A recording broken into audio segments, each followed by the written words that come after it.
만나서 반갑습니다. 반갑습니다. 예, 광우 스님이라고 합니다.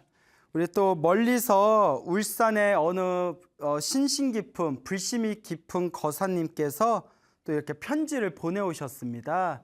그래서 너무 내용이 좋아서 제가 읽어드릴 테니까 한번 잘 들어보시기 바랍니다. 네.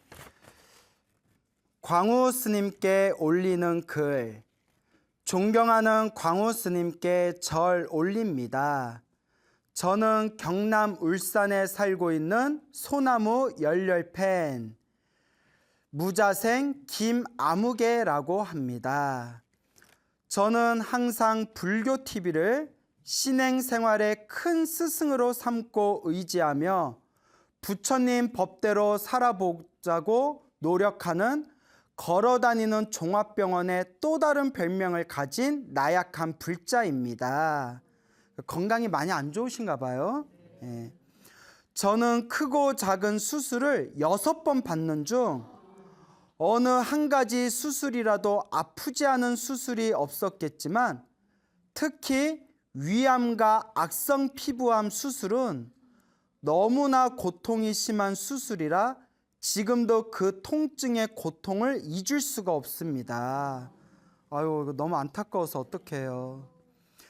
그때마다 금강경, 지장경, 법화경을 수지 독송하고 사경하면서 지극정성으로 기도하여 병마와 싸워 이겨내고 지금은 6가지 병의 완치 판정을 받고 지긋지긋한 병마 생활에서 벗어나 농사도 조금 짓고 사회생활을 잘하고 있습니다. 요즘은 광우 스님의 소나무 법문을 빠짐없이 시청하니 어떻게 기도하고 공부하고 수행하고 정진해야 하는지 잘 알게 되었고 큰 희망과 용기를 얻어 병약한 몸이 건강한 몸으로 회복된 상태입니다. 너무 잘 됐다. 그죠? 돌이켜보면 의사 선생님께서도 꼭 완치된다고 보장 못한다는 무서운 병으로 수술대에 올라가기 전에는 지푸라기라도 잡는 심정으로 부처님 경전을 가슴에 안고 수지독송, 지극정성 기도하니 불안, 공포, 번뇌, 망상이 순식간에 눈 녹듯 사라졌습니다.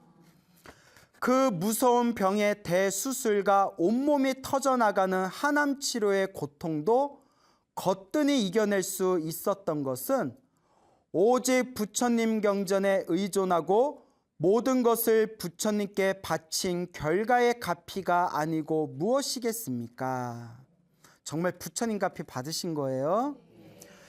두서없는 이 글이 저와 같이 크고 작은 수술과 병마의 고통에서 몸부림치는 환우들의 투병 생활에 큰 도움이 되기를 바라는 마음 간절하여 망설이다 조심스럽게 이 글을 광우 스님께 올립니다. 돌이켜 생각해보면 알게 모르게 전생에 지은 업이 너무 무거워 이 무서운 병마가 저에게 닥친 것을 알아차리고 죄 무게가 조금이라도 가벼워지는 일이라면 몸과 마음을 아끼지 않으려 해도 탐진치 삼독에 빠져 헤어나오지 못한 채 허송세월을 보내던 중 광우 스님 법문이 새록새록 저의 가슴에 큰 희망과 용기를 심어주니 그 공덕이 크고 깊게 자라고 있습니다. 멀지 않은 장래에 세상을 마감하는 그날까지 한시라도 나태하고 게으르지 않는 성실한 불자가 되도록 기도하고 또 정진하겠습니다. 스님께서 늘 말씀하신 복과 선업과 공덕을 머리와 가슴에 되새기면서 부끄럽지 않은 불자가 되겠습니다. 광우 스님 일기 고르지 못한 환절기에 항상 건강 조심하시고 성불하십시오. 고맙습니다.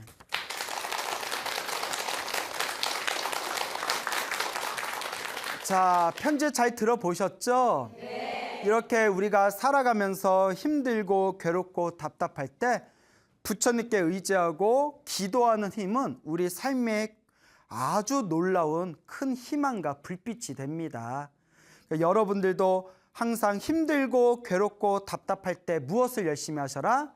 예, 기도를 열심히 하시고 부처님과 보살님께 의지하여라. 이렇게 꼭 말씀드리고 싶습니다. 얼마 전에 또 굉장한 소중한 그런 이야기를 듣게 되었는데요. 여러분들이 굉장히 큰 도움이 될 거라고 생각을 합니다. 지금 수원에 있는 사찰에서 신앙생활을 하고 계시는 어느 불자님의 이야기입니다.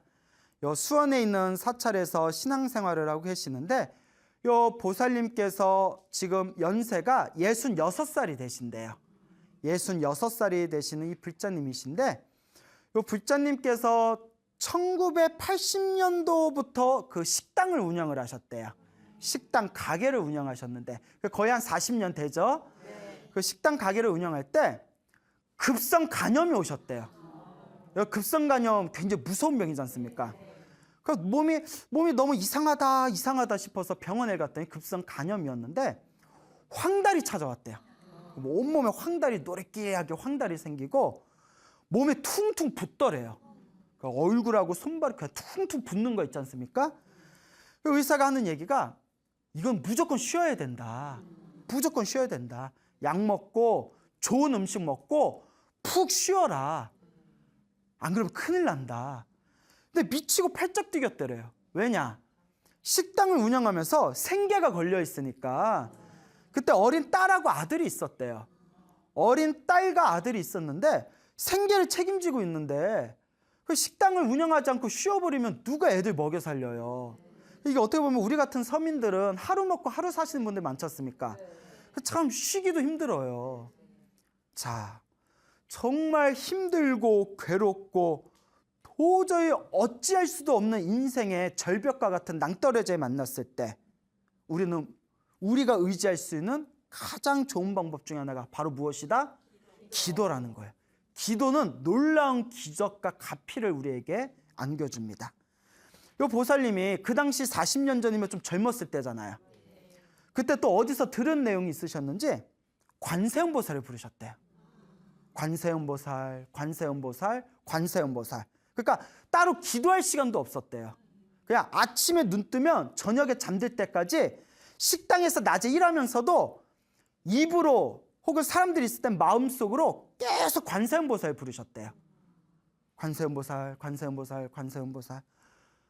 불보살님, 부처님 보살님, 저 죽겠어요. 저 이러다 정말 죽습니다. 너무 힘들고 괴롭습니다. 도와주세요. 계속 도와달라고 기도했는데 아무 응답이 없더래요. 무슨 기도한다고 바로 연락 오나요? 예? 아무 응답이 없으니까 매달리다가 나중에는 원망하는 마음이 생기더래요. 그렇죠. 아무리 불러도 아무런 응답이 없으니까.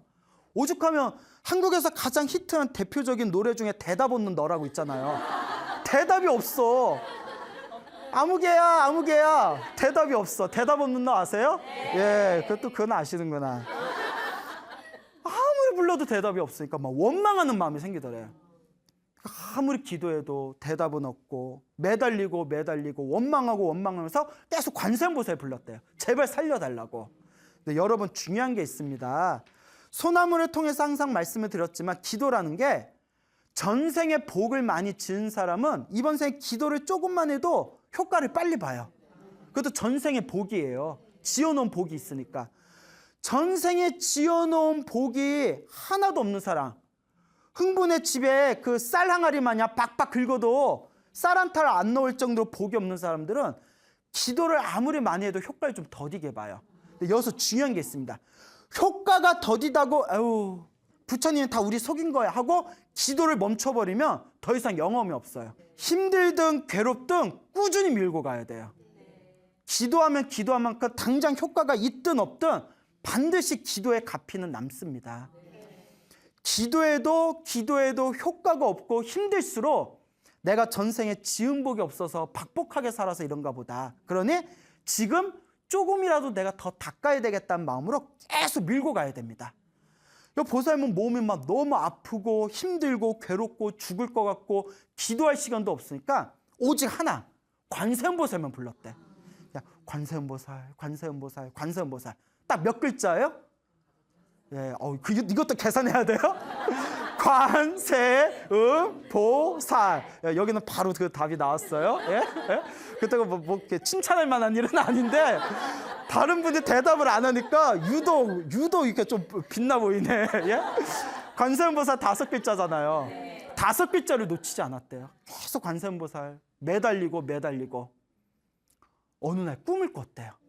갑자기 꿈이 온 거예요. 꿈을 꿨는데 꿈속에 자기가 이렇게 서 있는데 저기 어린 동자승 있잖아요. 애기. 어린 동자승이 자기한테 오더니 호롱병을 주더래요. 호롱병. 그러니까 물이 들어있는 호롱병을 주면서 저 사람들이 뺏으러 오기 전에 빨리 마셔요 이러더래요. 그래서 꿈에서 저 사람이라고 해서 딱 쳐다봤더니 도깨비처럼 생긴 흉악해 보이는 사람들이 자기를 막 잡으러 오더래요. 이거 뺏기기 전에 빨리 마셔요. 그래서 다급하게 호롱병을 받아서 물에 벌컥 마셔서 병을 땅에 딱 버리면서 잠에서 딱 깼대요. 온몸이 상쾌하고 가볍더래요. 그 급성 강연 때문에 황달 생기고 몸이 퉁퉁 붓고 죽을 듯이 아팠잖아요. 꿈에서 호롱병에 물을 마시는 꿈을 딱 꾸고 나서 눈을 딱 떴는데 꿈에서 깼는데 몸이 너무 가볍고 상쾌하더랍니다. 그리고 그 꿈을 꾼 그날 이후로 지금까지 한 번도 크게 아파 본 적이 없대요. 믿습니까, 여러분? 네. 이게 갚이고 기도의 힘이고 기적입니다. 그 꿈을 꾸고 나서 한 번도 크게 아파 본 적이 없다랍니다. 그래서 딱 이게 제가 그 꿈을 딱 이렇게 듣는 순간 그 호롱병을 가지고 온 애기 동자승은 누구겠어요? 관세음보살 화신이에요. 그래서 관세음보살님 탱화를 보면 병을 들고 있는 그림이 많아요. 보신 적 있어요? 정병. 봤구나. 어디서? 예, 어디서 봤어요? 절에 가서 바뀌었죠. 그래요? 예, 그래 미안해요. 정병이라고 해요. 정병. 깨끗할 정자를 써서 정병. 그래서 뭐 호롱병 같은 거 들고 있는 거 많잖아요. 그러니까 호롱병에 있는 물이 우리 중생의 업장을 소멸해주고 중생의 번뇌를 식혀주는 역할을 하거든요. 근데 동자승이 병을 주면서 뭐라고 해요? 저 사람들 뺏으러 오기 전에 빨리 마셔야 했잖아요. 저 흉악해 보이는 사람들은 누구였을까요? 내 업보였던 거예요. 내 업보. 나를 이렇게 힘들고 괴롭게 했던 업보들. 근데 사실 그 업보가 사실 누가 지은 거다? 내가 지은 거예요. 그걸 녹이는 것도 누가 녹인다? 내가 녹이는 거예요. 그래서 제가 불자님들이 항상 이런 질문 던져요. 스님, 무슨 기도를 해야 효과가 빨라요? 그럴 때마다 제가 항상 드리는 이야기가 있어요. 어떤 기도를 하든 정성이 중요하다. 정말 간절하고 정성스럽게 아무 기도나 해봐라. 반드시 하나로 통한다. 그 보살님은 딱 뭐만 했다? 관세음보살 딱 5글자만 했어요. 또 제 주변에는 오직 지장보살만 불러서 갚이 받은 분들도 있어요. 어떤 분은 오직 법화경 사경만 해서 갚이 받은 분도 있어요. 어떤 분은 신묘장구 대다라디만 해서 갚이 받은 분도 있어요. 중요한 건 무엇이다? 간절한 마음, 정성스러운 마음이 이와 같은 엄청난 기적을 만들게 된다. 그리고 이 보살님이 또 재미난 얘기를 하시더라고요. 보살님께서 남편이 있으셨는데 남편 되시는 분께서 남편 쪽 형제들이 다들 단명살이 있었대요. 딱 50줄에 들었으면 다들 차례로 세상을 떠나셨대요. 그런 집안이 있잖아요. 그러니까 딱 50줄에만 들어가면 60을 못 넘기고 다 차례차례 세상을 떠나는 거예요. 근데 남편도 어디 가서 뭘 보면 40을 못 넘긴다는 얘기를 들었대요. 40 넘기기 힘들다. 이런 얘기 들으면 좀 찝찝하잖아요. 그럼 여러분, 40 넘기기 힘들다. 그러니까 뭐 네 남편은 단명살이 있다. 네 자식 오래 못 산다. 너 수명이 짧다. 이렇게 겁주는 사람들이 있어요. 사이비드 중에 그런 겁주는 사람들이 있습니다. 그러니까 그 말에 또 속고 무서워서 막 큰 돈 줘가지고 막 비방 쓰고 하는 사람들이 있거든요. 근데 효과 본다 못 본다? 예. 내가 단명할 업이 있다면 그 업도 누가 지은 거다? 내가 지은 거예요. 그럼 누가 풀어야 돼요? 내가 풀어야 돼요. 부적 몇 장 썼다고 그 업이 풀리겠어요? 무슨 제사 좀 몇 번 지냈다고 그 업이 풀리겠어요? 뭐 시카를 안고 잔다고 그 업이 풀리겠어요? 어떤 분이 그래요. 광우 스님 저 부적 좀 써주세요 이래요. 아니 나 부적 같은 거 못 쓴다. 왜 그러니까 광우 스님 같은 분이 부적 써주시면 진짜 부적발이 있을 것 같아 이래요. 내가 욕심이 있었으면 내 질렀어. 얼마 줄 거야? 내가 이래. 어? 내가 정성껏 써줄까 얼마 줄 거야? 근데 제가 이런 얘기를 했어요. 부적으로 운명이 바뀔 수 있다면 일로 등짝에 문신을 하라고. 뭐하러 종이 쪼가리 들고 다녀요? 등짝에 문신을 해버리지. 또 그건 싫대. 너무 흥분했나 봐요. 예. 자기 업은 누가 풀어야 된다? 내가. 기도를 해야 됩니다. 이 보살님이 이제 전생에 성근이 있고 또 기도 열심히 해서 기도빨도 받아봤잖아요. 그러니까 항상 여보 좋은 스승을 만나야 돼. 누굴 만나야 된다? 좋은 스승을 만나야 됩니다. 그때 수원의 복령사라는 절이 있어요. 지금은 이제 세상을 떠나셨는데 그 당시에 수원 복령사에 묘엄이라는 비구니 스님이 계셨어요. 묘엄 스님이라고 비구니 스님인데 아주 비구니계 큰 스님이십니다. 그 예전에 소나무에서도 그 묘엄 스님 능엄주 이야기에서 제가 소나무에서 그 가피 이야기도 했었거든요. 아마 보신 분이 기억이 나실 거예요. 아무도 안 나는구나. 했어요? 그 여기만 남고 다 나가. 그래요? 또 흥분한 것 같죠? 예, 갱년기예요. 이해하세요? 예. 자, 그 수원에 이제 묘엄 스님이라는 그 비구니 스님 큰 스님이 계셨는데 지금 세상을 떠나셨어요. 그 묘엄 스님을 이제 우연히 만났는데 묘엄 스님한테 이제 그 상담을 했더니 묘엄 스님이 남편을 위해서 100배, 1000배 남편을 위해서 절을 해라라고 했대요. 그러니까 이 보살님이 예 하겠습니다 하고 매일매일 사찰해서 남편을 위해서 108배 절을 올렸대요. 매일매일 108배 절을 올리고 한 번씩 철야 정진할 때마다 3000배씩 절을 했대요. 야 3000배 하기 쉬워요 어려워요? 근데 누구를 위해서? 남편을 위해서. 금실 좋은가 봐. 여러분들 같으면 남편을 위해서 절하겠어요 못하겠어요? 와 저기 막 고개 걸려서 남편 서운해하겠다. 어떡해. 내가 이래서 결혼을 안 해 내가. 좋다고 결혼했더니 나를 위해서 3000배 못해줘? 아 진짜 나 또 흥분하네. 내 감정몰입했나 보다. 남편을 위해서 막 3000배도 해줬대요. 그러다 몇 년이 지난 뒤에 정말 남편을 사랑했나 봐요. 봉정암 아시죠? 봉정암, 설악산 봉정암 있잖아요. 봉정암을 제가 백담사에 살 때 20대 백담사에 살 때요. 20대 때 봉정암에 한 20번 올라갔었어요. 근데 우리 같이 이제 좀 젊은 남자들은 한 3시간이면 올라가요. 저도 한 3시간에서 3시간 반 정도에 올라가고 쉬엄쉬엄 쉬면서 가면 그래도 한 4시간이면 올라가고 같이 살았던 스님 중에 체력이 엄청 좋았던 스님이 있었거든요. 키가 작고 통뼈에 무슨 머슴처럼 생긴 스님이 있었는데 짝짝만 하고 힘 좋아 보이는 스타일 있잖아요. 2시간 반 만에 올라가요. 백담사에서 봉정암까지 2시간 반 만에 올라가더라고. 야 진짜 대단하더라. 예, 체력 부럽더라. 예, 그래요? 자, 그래서 이제 봉정암을 보통 이렇게 평소에 운동을 안 하신 그런 이제 여성분들이 올라가면 막 5시간, 6시간도 걸려요. 중간에 쉬었다가 올라가고 쉬었다 올라가면 대여섯 시간 걸리는데 그 보살님도 거의 뭐 5시간 가까이 봉정암에 5시간을 걸어 올라가가지고 3000배를 했대요. 올라가는 것도 힘든데 5시간, 6시간을 걸어 올라가서 뭘 했다? 누구를 위해서? 이야, 남편이 전생에 복을 엄청 많이 줬나 봐. 나를 위해서 3000배 해줄 사람 없나? 예? 야, 복을 많이 줬나 봐요. 그죠? 그래서 이제 3000배를 했는데 여기서 이제 재미난 얘기가 나와요. 5, 6시간을 걸어 올라가서 3000배를 하니까 몸이 얼마나 피곤해요. 한밤중에 철야 정진하면서 2700배에서 2800배를 넘어갈 때 너무 힘들어서 절하다가 깜빡 졸았대요. 깜빡 졸았는데 눈앞에 큰 장군이 있더래요.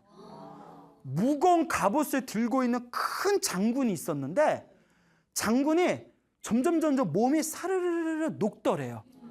몸이 사르르르 아이스크림 녹듯이 녹더니 아주 천진난만한 애기 동자로 변하더래요. 천진난만한 해맑은 동자로 뿅 하고 변하면서 꿈에서 딱 깼대요.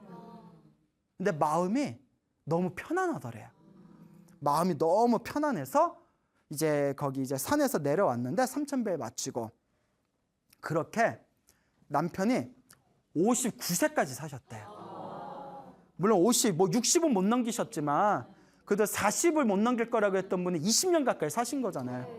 근데 놀라운 게 여기 이제 놀라운 게 그 보살님이 남편 되신 분이 59살에 세상을 떠나셔도 너무나 기쁘고 잔치 벌이듯이 장례를 치렀대요. 기쁜 마음으로. 왜 그런가 하면 남편이 돌아가실 때 편하게 가셨는데 마지막 돌아가실 때 그 모습이 애기같이 해맑아 보이더래요. 순간 어디서 봤던 모습이었다? 예, 봉정함에서 그 해맑고 천진난만하게 보였던 동자승의 그 모습 그대로 가셨대요. 아, 이거였구나. 그 남편이 세상을 떠날 때 너무 편안하게 웃으면서 세상을 떠나서 자기가 너무나 편안한 마음으로 장례식을 잔치 벌이듯이 그렇게 기분 좋게 남편을 보내드렸다라고 저에게 이 이야기를 전해주셨습니다. 너무나 감동적이지 않아요? 그래서 이 보살님께서 그 수원 쪽에 반안사라는 절이 있대요. 반안사라고 못 들어보셨죠? 예, 그래서 수원에 있는 반안사에서 지금 신행 생활을 하고 계시는 분인데 지금도 이 부처님의 은혜를 감사하면서 그러니까 봉사하는 마음으로 살고 계신다고 합니다. 그래서 항상 부처님 너무나 감사한 부처님의 은혜에 너무나 감사하면서 부처님을 생명의 은인과 같은 마음으로 지금 살아가고 계시는 우리 심신 깊은 어느 불자님의 이야기가 되겠습니다. 근데 여러분 중요한 게 있어요.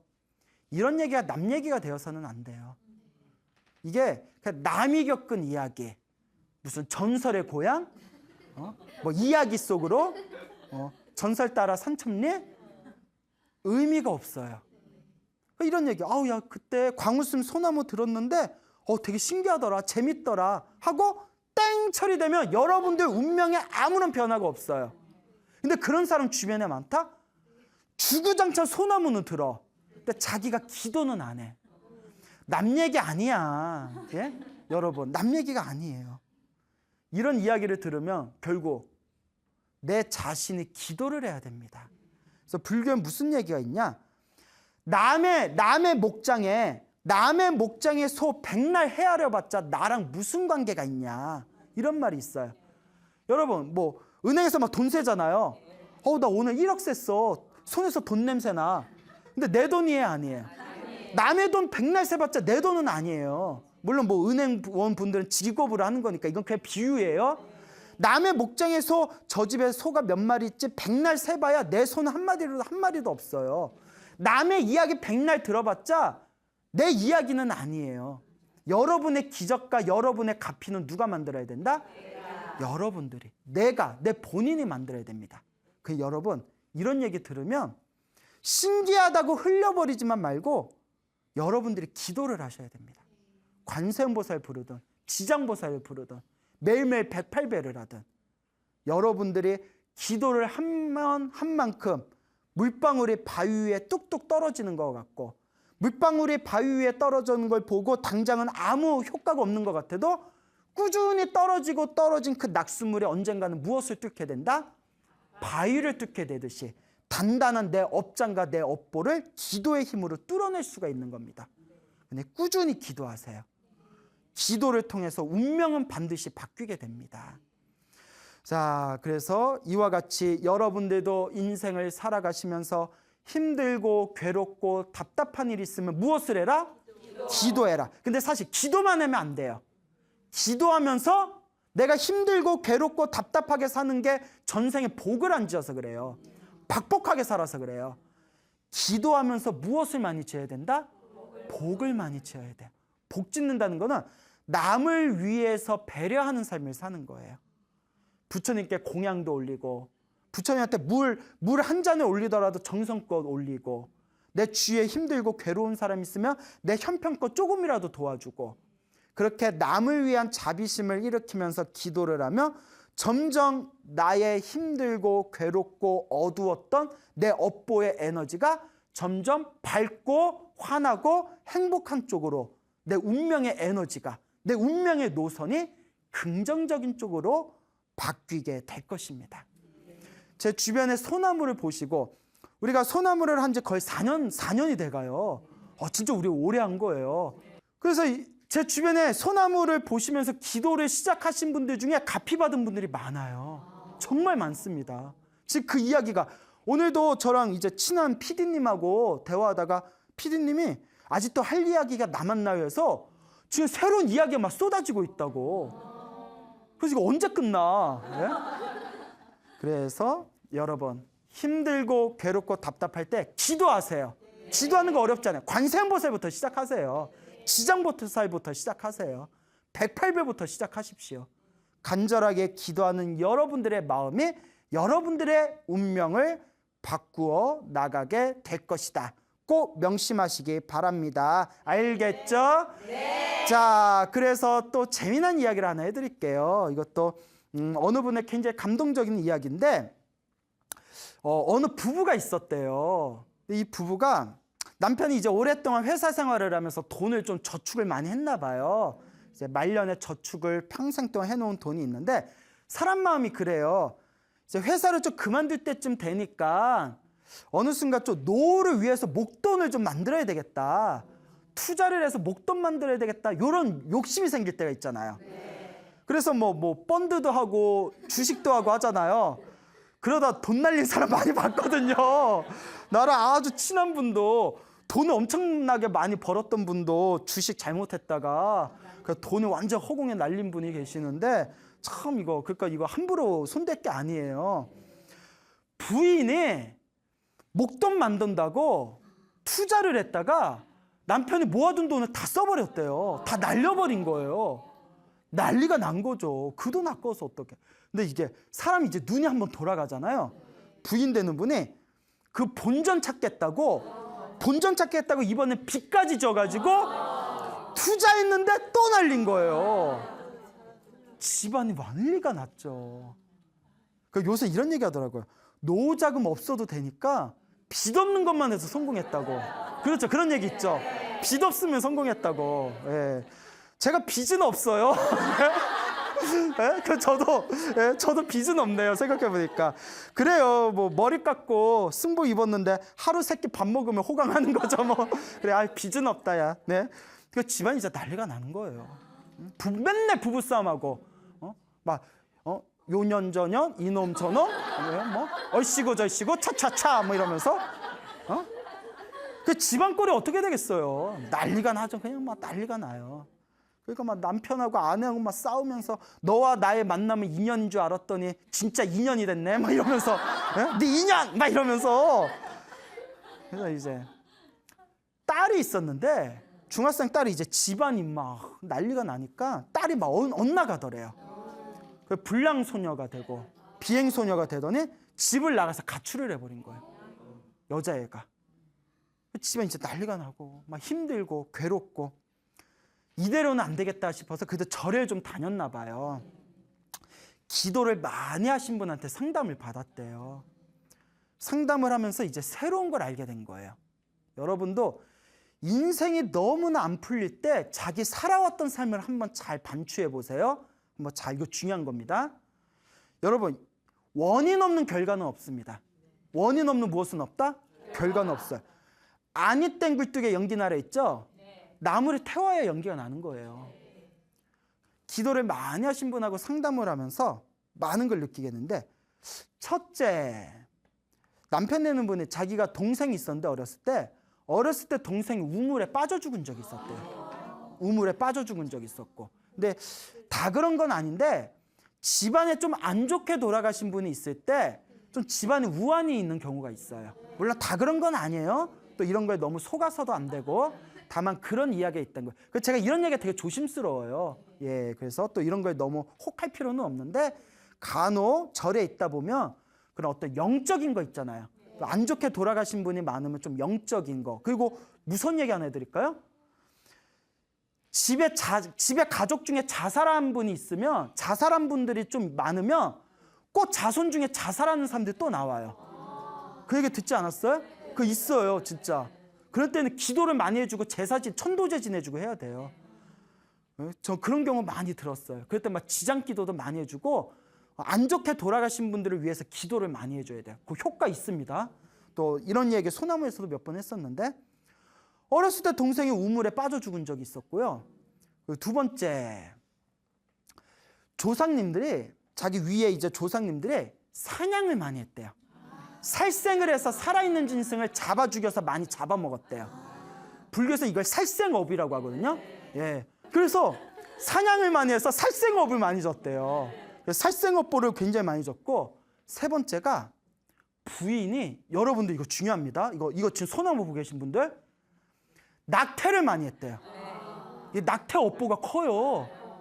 이거 부끄러워할 일 아니에요. 실수는 실수지만 이거 풀어야 돼요. 불교 경전에 장수 동자경인가? 라는 거 보면, 이렇게 낙태한 영가들이 갈 곳이 없어서 떠돌아다니고 뭐 이런다는 내용이 있어요. 그래서 지장보살이 걔네들이 다 품고 천도시켜준다, 이런 내용이 있거든요. 그러니까 낙태를 많이 했어요. 이것도 살생업보잖아요. 그리고 자기도 어렸을 때, 젊었을 때 집에서 키우던 개를 보신탕집에 팔고 그랬대요. 이거 우리 한국 사람이 이거 쉽게 생각하잖아요. 여러분, 개든 뭐든 짐승이 주인이라고 따르고 있는데, 주인이라고 믿고 있는 이 주인한테 배신을 당하면 얘네를 죽어서도 원혼이 된대요. 개는 그냥 주인만 바라보고 살잖아요. 개를 그냥 팔아버린 거예요, 보신탕집에. 근데 한국인은 보신탕 문화가 발달해서 이런 걸 시골에서 아무렇지도 않게 여긴데, 이게 무서운 업보래요. 그 불자도 이런 걸 배워야 돼요. 예, 무슨 말인지 알죠? 그러니까 그래서 자기가 이렇게 키우던 그런 개를 막 팔고 이런 걸 하나하나 따져봤더니 집안이 편할 날이 없는 게 당연하구나라는 게 느껴지더래요. 자, 여러분, 중생은 완벽한 존재가 아니에요. 저도 중생이고 여러분도 중생이잖아요. 이 소나무 애청자들도 중생이잖아요. 살다 보면 실수를 합니다. 완벽한 사람이 어디 있어요? 우리가 아직은 부처님이 아니잖아요. 어쩔 수 없이 알고 지었건 모르고 지었건 살다 보면 실수를 할 때가 있어요. 중요한 거는 나의 그 실수와 내가 지은 업보를 지금 이 순간 어떻게 풀어낼 것인가? 어떻게 풀어낼 것인가? 여러분들 살다 보면 내가 그런 짓 해서는 안 됐는데 라고 했던 좀 후회되는 것들 있죠? 언젠가 여러분들이 받아요. 중요한 거, 어떻게 풀 것인가? 그게 다 내 빚들이거든요. 첫 번째, 기도를 많이 해라. 업장소멸 기도를 많이 해라. 둘째, 뭘 많이 해라? 복을 많이 지어라. 내가 나쁜 짓을 했던 걸 없앨 수 있도록 복을 많이 지어. 세 번째, 제일 중요한 거죠. 이제부터라도 마음을 잘 써라. 기도를 많이 하고 복을 많이 짓고 마음을 잘 써라. 그때 이제 기도를 열심히 했대요. 정말 기도도 열심히 하고. 그래서 죽은 그 우물에 빠져서 죽은 동생을 위해서 동생이 좋은 데 가라고 기도해주고, 그리고 부인은 부인대로 그 자기가 낙태했던 아이들 좋은 데 가라고 그 영가 위패 만들어서 절에다가 이제 천도제도 올리고 아이들을 위해서 기도도 많이 해주고, 그 다 같이 집안에서 이제 조상님들이 사냥을 많이 했던 조상님들 살생의 업보에 대해서도 기도를 많이 했대요. 그래서 이제 중요합니다. 기도할 때마다 항상 알고 지었건 모르고 지었건 내가 옛날부터 지었던 내 모든 업보를 다 참여하겠습니다. 무조건 잘못했습니다 마음으로 기도해야 되는 거예요. 그래서 어느 큰 스님이 그러시더라고요. 내 운명을 바꾸려면, 내 업을 바꾸려면 눈에서 피눈물 몇 바가지는 쏟아야 된대요. 예? 물론 광우 스님처럼 맑은 사람은 기도 조금만 해도 내부라니까 부끄럽다. 예? 근데 업을 많이 지은 사람은 눈에서 피눈물 몇 바가지 쏟아야 된다. 그렇게 이제 기도를 했는데 딸이 돌아왔대요. 딸이 돌아왔는데 엄마가 너무 속상해서 막 내가 너 어떻게 키웠는데 하고 푸념했더니 에이씨 하고 또 나가버렸대요. 딸이 왼수야, 왼수. 왼수. 그냥 더 열심히 기도했대요. 미안하다. 네가 이렇게 삐뚤어진 것도 우리 탓이다. 미안하다. 그래서 꿈을 꿨는데 꿈에 막 하늘에서 폭우가 내리더래요. 그리고 막 점점 물이 막 불어나더니 그 물들이 불어나더니 그 집에 있는 정화조 있잖아요. 정화조가 더러운 거 모여 있는 데잖아요. 정화조가 깨끗한 우물로 변하더니 우물에서 하얀 새가 하늘로 날아가는 꿈을 꿨대요. 뭐가 봐도 딱 좋죠. 딸이 딱 집에 다시 돌아오더니 그때부터 마음 잡고 아주 착하게 살더래요. 그러니까 그 딸을 막 힘들게 하고 딸을 뒤흔들고 방황하게 했던 뭔가가 싹 녹고 그 새가 되어서 날아간 거예요. 그리고 그렇게 더 열심히 기도해가지고 부인도 새로 일자리를 얻었대요. 근데 이제 거사님이 이제 일자리를 못 얻었잖아요. 그래서 거사님도 이제 경제적으로 부인하고 맞벌이를 해야 되니까 부처님 제발 도와주십시오 기도를 했더니 그 자꾸 꿈을 꾸는데 꿈에서 자꾸 늑대가 보이더래요. 늑대가. 이게 무슨 꿈인가? 자꾸 늑대가 보이니까 아이고 알고 봤더니 그 늑대같이 생긴 개가 뭐였더라? 보신탕에 팔았던 개였다. 생각이 나. 그 개를 위해서 기도를 열심히 해줬대요. 미안하다 미안하다. 여러분 집에 있는 개 짐승 함부로 버리면 안 돼요. 우리나라 유기견 많죠? 나중에 피눈물이 돼서 돌아와요.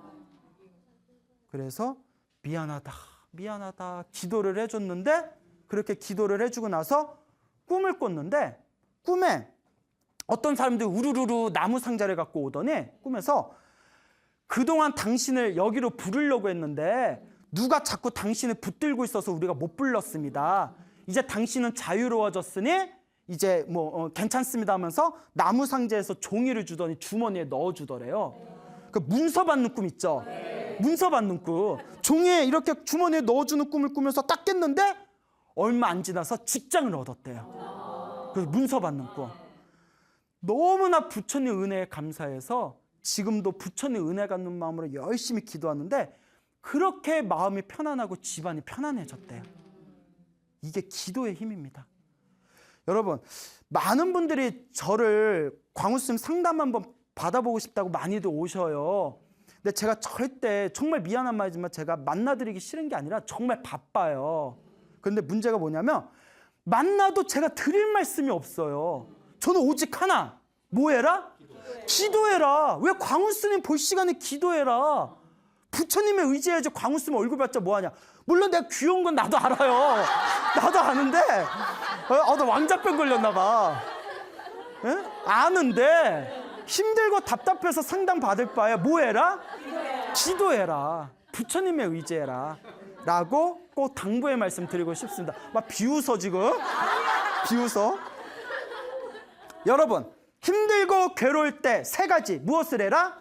기도하고 복짓고 마음을 잘 써라 라고 꼭 명심하시고 여러분들 삶에 기도하고 복짓고 마음을 잘 쓰면서 1년, 3년, 5년, 10년이 지나면 언젠가 여러분들이 정말 기도하기 잘했다.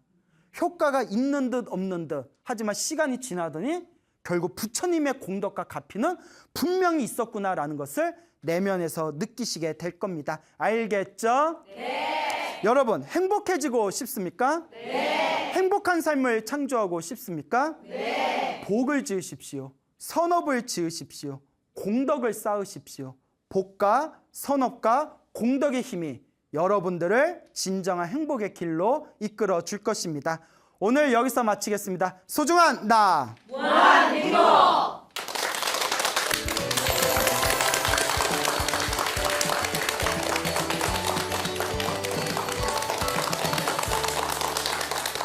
예, 만나서 반갑습니다. 반갑습니다. 예, 광우 스님이라고 합니다.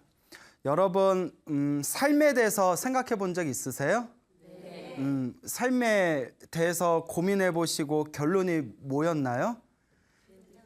그냥 살자, 즐겁게 살자, 열심히 살자. 그러니까 뭐 죽자란 말은 없네요. 다 살자. 예, 그렇죠. 죽으면 안 되죠. 네. 근데 뭐 언젠가 또 우리가 죽잖아요. 네. 불교에서는 삶과 죽음이라는 게 한바탕 꿈이라고 합니다. 예, 그래서 인생이라는 것은 한바탕 꿈과 같다라는 그런 가르침이 내려오고 있죠. 자, 그 불교뿐만이 아니라 어떤 중국에서 이루어진 그런 어떤 도교라고 하죠. 도가의 어떤 사상에서도 인생의 꿈의 비유를 많이 합니다. 그래서 그 인생은 꿈에 비유한 굉장히 재미난 이야기가 많은데요. 그 중에 굉장히 유명한 이야기죠. 그 노생의 꿈이라는 이야기가 있습니다. 들어보셨어요? 예, 그 다행이네요. 못 들어보셔서 또 아는 얘기하면 안 되잖아요. 노생의 꿈이라는 아주 유명한 이야기가 있어요. 그 노생이라는 옛날 중국에 노생이라는 사람이 살고 있었대요. 이 노생이 어느 날 이제 길을 가다가 주막에 앉아가지고 그 주막에서 어느 할아버지를 만났답니다. 그 할아버지의 이름이 여옹이었대요. 여옹. 예, 여씨성을 가진 할아버지에서 여옹이었는데 이 여옹과 이런저런 대화를 하면서 이 노생이 저도 어렸을 때부터 꿈이 있었습니다. 부자로 살아가고 예쁜 마누라 만나고 아이 잘 건강한 아이들 낳고 이심양면하고 명예와 권력을 세상에 누리면서 그렇게 인생을 살고 싶었는데 되는 일 하나도 없습니다. 인생이 왜 이렇게 힘든 건지 모르겠습니다. 그러니까 이제 술 마시면서 이런저런 얘기하다 보니까 이제 막 주사를 부리는 거야. 내 인생이 이런 게 아니야! 막 이러면서 나에게도 꿈이 있었어! 뭐 이러면서 그래서 막 이제 신세한탄을 하니까 여옹이 목침 하나를 쓱 주더랍니다. 목침을 주면서 그러지 말고 잠을 좀 자. 전 잠을 좀 주무시게나. 내가 밥 지을 테니까 밥 짓고 나서 밥 먹을 때 깨울 테니까 좀 여기서 잠 좀 자게. 그 실컷 떠드니까 피곤하잖아요. 그래가지고 목침에 대고 이렇게 잠을 들었는데 목침에 이제 들고 이제 눈을 딱 뜨게 떠봤더니 자기가 이제 다른 세상에 살고 있는 거예요. 예, 죽었어요? 벌써 죽어요? 예? 다른 세상에서 살고 있는 거예요.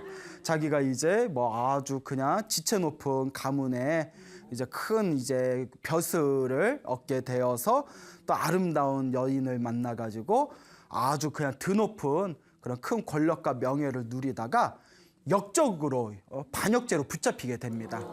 그래서 반역죄로 붙잡혀서 이제 온 가족들이 꽁꽁 이제 밧줄에 묶여가지고 멀리 귀향을 가는데 노생이 한숨을 푹 내쉬면서 차라리 없이 살더라도 그냥 고향에서 농사나 지었으면서 살 걸 괜히 욕심 부렸구나 확 죽어버려야겠다고 죽으려는데 또 옆에 부인하고 가족들을 말리는 거예요. 여보 살아야 됩니다. 삽시다. 살아야 됩니다. 이렇게 가시면 안 됩니다 해서 그래서 이제 자살을 포기하고 꾹 참아서 귀향에 갔다가 또 귀향에서 반역죄가 풀려가지고 다시 이제 서울로 올라오게 됩니다. 그리고 다시 높은 벼슬을 올라가가지고 이제 아이들을 낳고 그렇게 떵떵거리면서 아름다운 아내와 아이들과 권력과 명예를 이렇게 평생 동안 누리다가 80살에 죽었다고 합니다. 몇 살 때? 80살에. 그래서 80살에 딱 죽었는데 갑자기 나 죽는다 하는데 인생 나 이제 후회 없다. 잘 살았다. 내가 인생 하고 싶은 대로 다 살았다. 그러니까 나는 후회 없다 하면서 딱 죽었는데 갑자기 야 밥 먹어 이러는 거예요. 밥 먹어. 뭔 밥? 죽는데 뭔 밥? 80살까지 살다 죽는데 웬 밥? 아니야 나 그냥 갈게. 야 밥 먹으라니까 하고 깨웠더니 여옹이 밥 다 됐다고. 80년 동안 살았던 생생한 삶이 그 할아버지가 목침 주고 잠깐 밥 짓는 시간하고 똑같았다는 거예요. 그 한바탕 꿈이잖아요. 멍하니 우리가 멍 때린다고 하죠. 기가 막혀서 멍하니 멍 때리고 있으니까 이 여옹이 웃으면서 그래 꿈 잘 꿨는가 인생이 그와 같이 한바탕 꿈이라네 했다는 유명한 일화가 있습니다.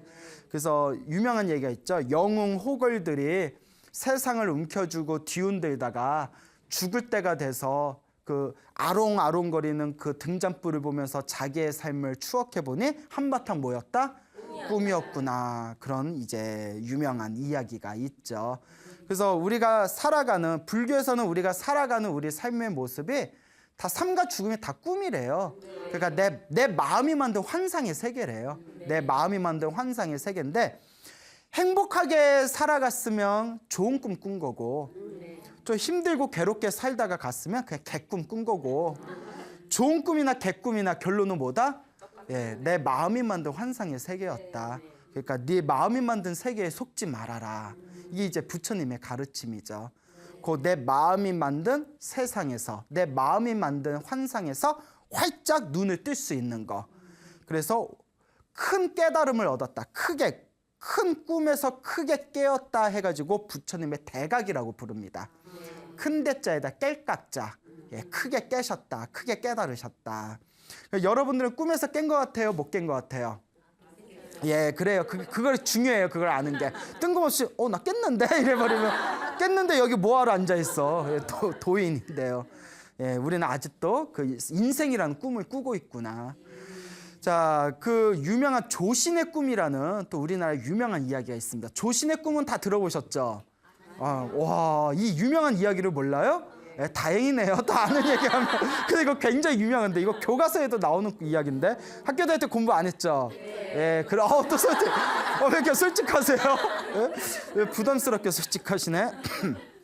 이 조신의 꿈이라는 유명한 이야기가 있습니다. 그 신라 말에 낙산사라고 아시죠? 네. 그 낙산사라는 절이 있었는데 낙산사는 관세음보살님을 모셔놓고 있는 관음도량이거든요. 네. 우리나라에서 가장 유명한 관음도량 중에 하나가 바로 낙산사, 그 홍련암인데요. 낙산사에 조신이라는 스님이 있었대요. 네, 조신이라는 스님이 있었는데 이 조신이라는 스님이 낙산사에 있을 때 그 지역에 김혼이라는 벼슬이 그 이제 자리에 있는 그 사람이 오게 됩니다. 그래서 김혼이라는 사람이 이제 그 지역에 이제 큰 벼슬을 받아가지고 태수의 자리로 오게 되는데 김혼에게 이제 딸이 있었대요. 딸이 있었는데 대충 분위기상 딸이 어땠을 것 같아요? 예, 엄청 예뻤대요. 딸이 못생겼어 이래버리면 이야기가 흐름이 절단되잖아요. 단절되죠. 그러니까 김혼의 딸이 있었는데 엄청 예뻤대요. 그러니까 이 김혼이 독실한 불자라서 딸하고 가족들 데리고 낙산사에 기도하러 온 거예요. 예, 새로운 태수입니다 이러면서 왔는데 법당에서 기도하고 스님들끼리 인사를 하는데 이 젊은 조신 스님이 반했어. 예, 알아요? 대충 이야기 흐름상 조신의 이야기 몰라도 대충 흐름상 이해가 가죠. 너무 예쁜 거예요. 그래서 어쩜 저렇게 예쁠까? 이제 우리가 이걸 전문 용어로 콩깍지 씌었다 그러죠. 콩깍지가 씌었어. 어쩌면 실제로 안 예뻤는데 혼자 콩깍지 씌어서 예쁘다고 했을 수도 있어요. 아니 어쩜 저렇게 예쁠까? 어쩜 저렇게 예쁠까 하다가 그만 상사병에 걸립니다. 스님이 상사병에 걸렸어. 야, 이거 어떡해? 상사병에 걸리면 이건 약도 없어요. 예, 그래서 군인 중에서도 제일 무서운 군인이 김상사, 이상사, 예, 상사 들어가신 분이 무섭잖아요. 예, 저 군대 있을 때 상사자 들어가신 분들이 무서웠어요. 죄송합니다. 예, 자, 웃자간 말이고요. 상사병이 엄청나게 무섭잖아요. 그래서 이 타오르는 이 애욕의 불길을 어떻게 끌 수가 없어서 밤마다 관세음보살 앞에 가서 기도를 올렸대요. 무릎에서 막 피가 나올 정도로 관세음보살님, 저 김혼의 딸, 저 여인과 제가 결혼하게 해주세요. 저 여자 아니면 저 못 삽니다. 결혼하게 해주세요. 결혼하게 해주세요. 관세음보살한테 막 기도를 올리는 거예요. 아무리 관세음보살님이지만 그런 거 들어주겠어요? 안 들어주겠어요? 안 들어줘? 예? 그 관세음보살한테 기도하는데 안 들어줘요? 그럼 뭐하러 믿어? 예? 스님, 스님은 사람 아니야? 예? 스님은 그냥 막 죽어? 예, 그렇죠. 관세음보살이 그런 소원 들어준 것도 우습잖아요. 근데 하염없이 막 무릎에 피가 배어나올 정도로 저 여인과 결혼하게 해주세요. 결혼하게 해주세요. 근데 중요한 게 있어요. 우리 가끔 청년들 보면 평소에 절에 안 다니다가 절에 갑자기 열심히 나오는 경우가 있어요. 그래서 기도를 열심히 해서 왜 저렇게 기도 열심히 했더니 마음에 드는 아가씨가 생긴 거야. 그러니까 혹시나 하는 마음에 저 아가씨하고 사귀게 해주세요. 사귀게 해주세요. 기도하는데 그게 돼요? 안 돼요? 안 되죠. 어떻게 남의 마음을. 그럼 여자는 뭔죄야. 그렇잖아. 여자는 뭔죄야. 서로 상호 간의 합의에 의해서 너 나 좋아? 나도 너 좋아. 오케이. 오늘부터 1일차 뭐 이러면서 뭔가 오늘부터 1일? 뭐 이러면서 뭔가 이렇게 진행이 돼야지. 혼자 여자는 나한테 마음 없는데 혼자 관세음보살님한테 저 여자랑 사귀게 해주세요. 사귀게 해주세요 하면 관세음보살이 그래 나한테 기도했으니까 사겨라? 이거는 폭력이죠. 폭력. 그렇죠. 관세음보살이 그런 분이 아니시거든요. 그 젊은이가 결국 못 사귀었어요. 그 절에 안 나와요. 예. 이제 그게 욕심이죠. 여러분 기도할 때 욕심으로 기도하는 것은 안 이루어집니다. 마음을 비우고 누가 생각해도 합당할 만한 거. 예를 들어 나 부모님이 편찮으셔서 부모님 건강하게 해주세요. 이거는 누가 봐도 그래, 그런 거는 관세음보살님이 도와주실 거야, 이런 마음이 들잖아요. 네. 당장 막 아이들 학교 보내야 되는데 막 사업이 망해가지고 당장 먹고 살 게 없어서 관세음보살님 제발 저희들 그냥 먹고 살 수 있을 만큼 조금 도와주세요.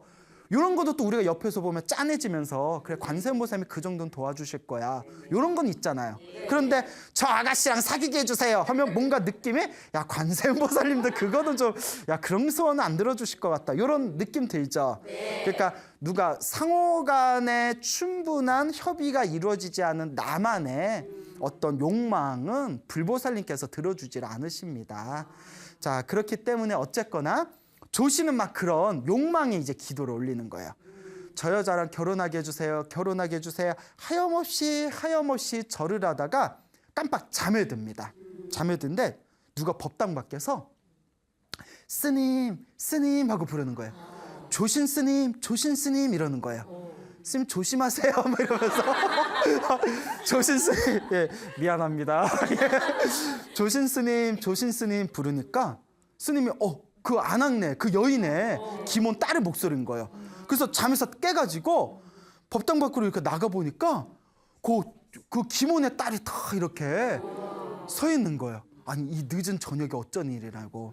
스님, 오랫동안 고민하다 참을 수 없어서 왔습니다 하면서 스님한테 싹 다가가서, 스님을 낙산사에서 처음 본 순간 제 마음속에는 오직 누구밖에 없었다? 예, 스님밖에 없었습니다. 이러면서 감정이입하지 마세요, 이야기예요. 뭐 갑자기 무슨 아침 드라마, 막장 드라마 보는 것처럼 어머나 막 이런 식으로, 예, 그 이야기일 뿐이에요. 그러니까 저 스님밖에 없습니다. 스님, 저 데리고 도망가서 같이 살아요, 이러는 거예요. 우리 같으면 이게 뭔 소리야? 나는 스님이고 넌 신도야. 너와 나 사이는 이루어질 수 없어. 뭐 이러면서 이랬을 텐데 뭐가 또 표정이 에이 이러세요? 근데 이제 조신이 평소에 자기가 바라던 소원이잖아요. 소원이다 보니까 이제 손을 막 맞잡으면서 내 마음에도 당신밖에 없었는데 이 낙산사 관세음보살님이 우리 소원을 이루어줬구려 하고 이제 야밤도주를 합니다. 야밤도주한 걸 전문 용어로 두 글자로 뭐라고 하죠? 야, 톡낀다? 세 글자잖아요. 톡낀다? 예? 그렇죠. 튄다라고 하죠. 예. 똑똑해. 예. 튀었어요. 예? 튀었다라고 하죠. 튀었다. 예. 그 이제 야밤도주 튀게 됩니다. 근데 그것도 옳지 못한 거예요. 아니, 부모님 마음은 얼마나 찢어지겠어요. 애들 보면 사랑이 세상에서 가장 소중히 해놓고 부모 마음에 못 받는 애들도 있어요. 그렇죠. 어머니가 낳아주고 부모님이 낳아주셨는데 사랑하는 남자나 사랑하는 여자 만나면 눈이 획가닥 예? 콩깍지 씌워버리면 부모님 마음에 몫을 받고 야밤도주하고 그러면 오라요, 안 오라요? 예. 그런데 이제 눈에 뭐가 씌이면 그게 잘 안 되나 봐요. 그래서 이렇게 이제 둘이 야밤도주를 했는데 멀리 이제 자기를 찾을 수 없는 곳에 가가지고 이제 농사를 지었답니다. 그래서 이제 남편은 농사 짓고 부인은 집에서 이제 살림하고 그렇게 서로 알콩달콩 이제 행복하게 살았는데 둘이 얼마나 사랑하는 사람들끼리 살면 얼마나 행복하겠어요. 부인이 이렇게 쓴바구 있잖아요. 쓴바구 막 쓰잖아요. 쓴바구 뜯어와가지고 쓴바구가 이거 오늘 나물 뜯어서 양념해봤어요. 드셔보세요. 먹으면 막 쓰잖아요. 막 써. 그러니까 부인이 너무 쓰죠. 아니야, 당신이 만들어줘서 그런지 너무 달콤한걸? 막 이러면서 막 이제 막 가장 좋을 때예요. 그렇죠. 그래서 꿀이 똑똑 떨어진다고 하잖아요. 응? 꿀이 똑똑 떨어질 때였는데 이제 슬슬 아이를 낳습니다. 아이를 5이나 낳았어. 예, 뭐가 그리 좋아? 5을 낳았어. 5. 지금이면 뭐 다동이네요. 다둥이. 예. 지금 뭐 애 셋만 낳으면 애국자라고 한다면서요. 아이를 5을 낳았는데 나라에 큰 흉년이 듭니다. 그러니까 이제 농사를 지을 수가 없는 거예요. 그러다 보니까 이제 핍박한 삶이 찾아옵니다. 그렇게 막 이제 배고픔에 굶주리고 막 핍박한 삶 속에서 온 가족들이 괴로워하고 힘들어하고 있을 때 큰딸, 아이 5을 낳았는데 그 중에 큰딸이 병으로 죽어버려요. 병으로 죽고 엉엉 울고 부모 마음 가장 찢어지는 게 자식이 먼저 죽는 거라고 하잖아요. 부모 마음 찢어지는 게 자식이 먼저 세상을 떠나는 거다. 큰딸을 그렇게 잃어버리고 그리고 아버지하고 이 그 애들하고 그리고 그 기몬의 딸이었던 아리따웠던 그 어머니도 이제 바싹 늙어버리는 거예요. 그리고 이제 마을 곳곳을 다니면서 이제 구걸을 하기 시작합니다.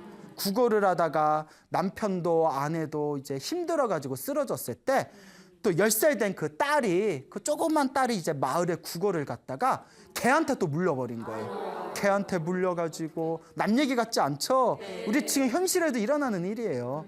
조금만 요 저쪽에 어디 아프리카나 이런 데만 가도 굉장히 그 못 먹고 헐벗은 아이들이 얼마나 많아요.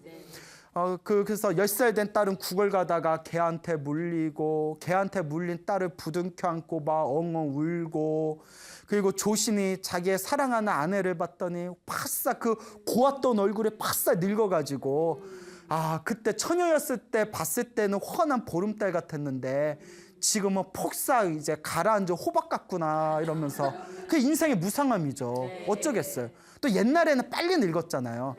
그 옛날 기록 보니까 옛날 평균 수명 40이었을 때는 여자 남자 40대면 이빨에 다 빠졌다, 뭐 이런 내용이 나온대요. 그래서 오복 중에 하나가 치아복이라고 해서 60이 됐는데도 치아가 남아있으면 오복을 타고나셨습니다, 뭐 옛날에 그런 글들이 있었더라고요.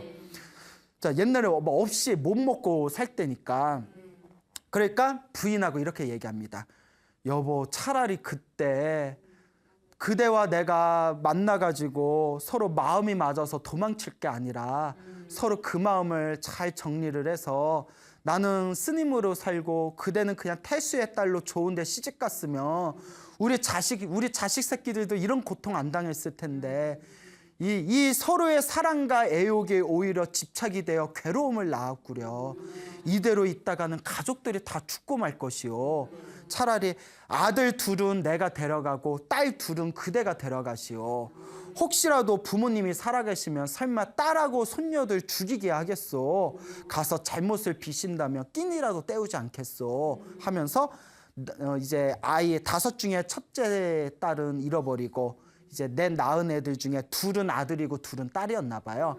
그래서 아들 둘은 조신이 데려가고 딸 둘은 이제 아내가 데려갔는데, 거기에서 마지막으로 인사하고 딱 헤어지려는 순간에 딸이 아빠 하고 우르르 뛰어오고 아들은 엄마 하고 우르르 뛰어가고 서로 부둥켜 안고 가네 못 가네, 이제 가면 언제 보내 못 보내, 완전 막 눈물 바다가 돼버린 거예요. 그 조신도 아내도 막 땅을 치면서 엉엉 울고 있는데 갑자기 땡 소리가 나더래요. 네, 새벽 종소리, 새벽 범종 소리가 들리더랍니다. 그리고 종소리 듣고 후다닥 깼대요. 후다닥 깼더니 자기 얼굴에 다 눈물 자국으로, 꿈은 꿈이었는데 너무나 현실 같은 꿈을 꿨던 거예요. 그리고 자기 마음속에서 그 딸에 대한 애욕과 상사병이 싹 다 사라진 거예요. 그리고 거울을 봤는데 바싹 늙어버렸더래요. 한바탕 꿈이었는데 몇십 년 삶을 산 거였어요. 이게 바로 관세음보살 가피였구나. 관세음보살님한테 하염없이 저 여인네와 결혼하게 해달라고 했더니 관세음보살님께서 소원을 들어주신 거예요. 어디서 소원을 들어주셨다? 꿈에서. 우리 못다 이룬 현실의 사랑 어디서라도 이루어지기를, 꿈에서라도 이루어지기를. 꿈에서라도 이루어졌는데 그 애욕과 사랑이 결국은 무엇으로 변하더라? 괴로움의 씨앗이 되더라. 이 인생이라는 게 다 한바탕 꿈이고 이 모든 애욕이 괴로움의 씨앗이구나라는 걸 느끼고 마음의 고요함과 평온함을 찾고 마음의 애욕이 다 떨어져 버렸답니다.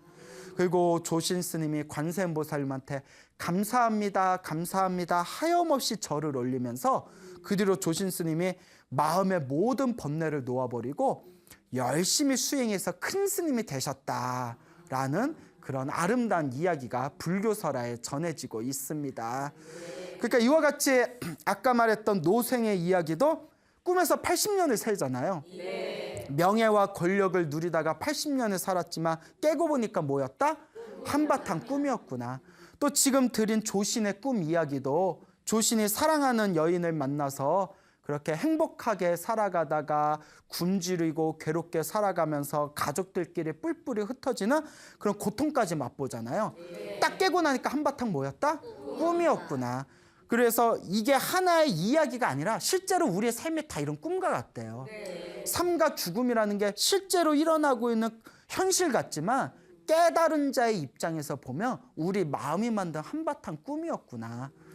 이 삶과 죽음이 내 마음이 만든 한바탕 꿈이었다는 것을 꿰뚫어보고 완전히 깨달은 분을 우리가 도인이라고 부르는 거예요. 깨달은 자, 도인이라고 부르게 되는 거고, 요 꿈이고 환상이라는 걸 모르고 내 마음이 만든 이 껍데기에 끊임없이 끌려다니는 존재들을 우리가 범부중생이라고 부른다는 거예요.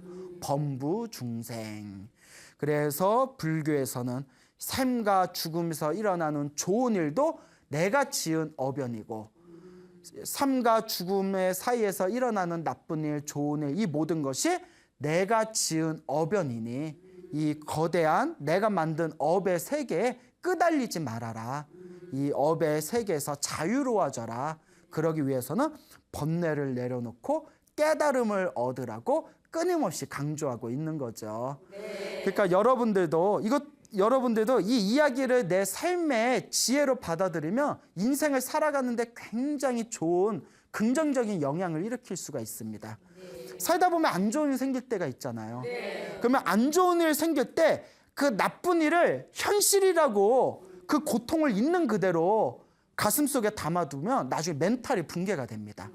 내 마음자리가, 내 정신이 막 이렇게 분열을 일으켜요.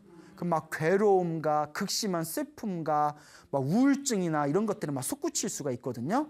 그럴 때 이 나쁜 일도 내 마음이 만든 꿈이다. 스쳐가는 악몽이다. 이 나쁜 일도 영원하다, 영원하지 않다. 영원하지 않다. 언젠가 지나가리라. 한바탕 꿈이다라고 하면 견뎌낼 수 있는 긍정적인 힘이 생깁니다. 좋은 일이 생길 때도 좋은 일을 마구 누리면 사람이 교만해질 수가 있어요. 소위 막 갑질한다 하죠. 내가 누군지 알아? 내가 어떻게 알아? 내가 어떻게 알아? 근데 좋은 일이 생기고 그리고 내가 바라는 그런 아주 그런 흐뭇하고 기쁜 일들이 생길 때 이 또한 꿈이다. 이 또한 꿈이고 내가 이 기쁘다는 것에 너무 심취해서는 안 된다. 이 기쁨도 언젠가는 어떻게 되리라? 지나가리라. 흩어지리라 라고 생각하면 그 기쁨이라는 것에 홀라당 빠져서 스스로 교만함에 빠지는 그런 함정에 걸리질 않게 될 겁니다. 그러니까 좋은 일이 생겨도 꿈과 같다 바라볼 수 있어야 되고, 나쁜 일이 생겨도 꿈과 같다 바라볼 수 있어서 좋은 일이 생겨도 마음이 항상 편안하고, 나쁜 일이 생겨도 뭐 꿈이니까 마음이 항상 편안할 수 있다면 정말 우리가 살아가는 데 있어서 도인 같은 삶을 살 수 있을 것이다.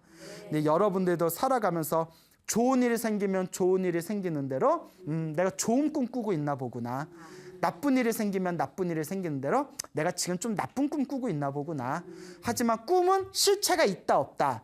실체가 없으니 집착할 필요가 없다라는 걸 명확하게 바라보시면서 수행하는 마음으로 살아가신다면 여러분들의 삶이 조금 더 아름답게 변하지 않겠느냐, 이런 말씀을 드리고 싶습니다.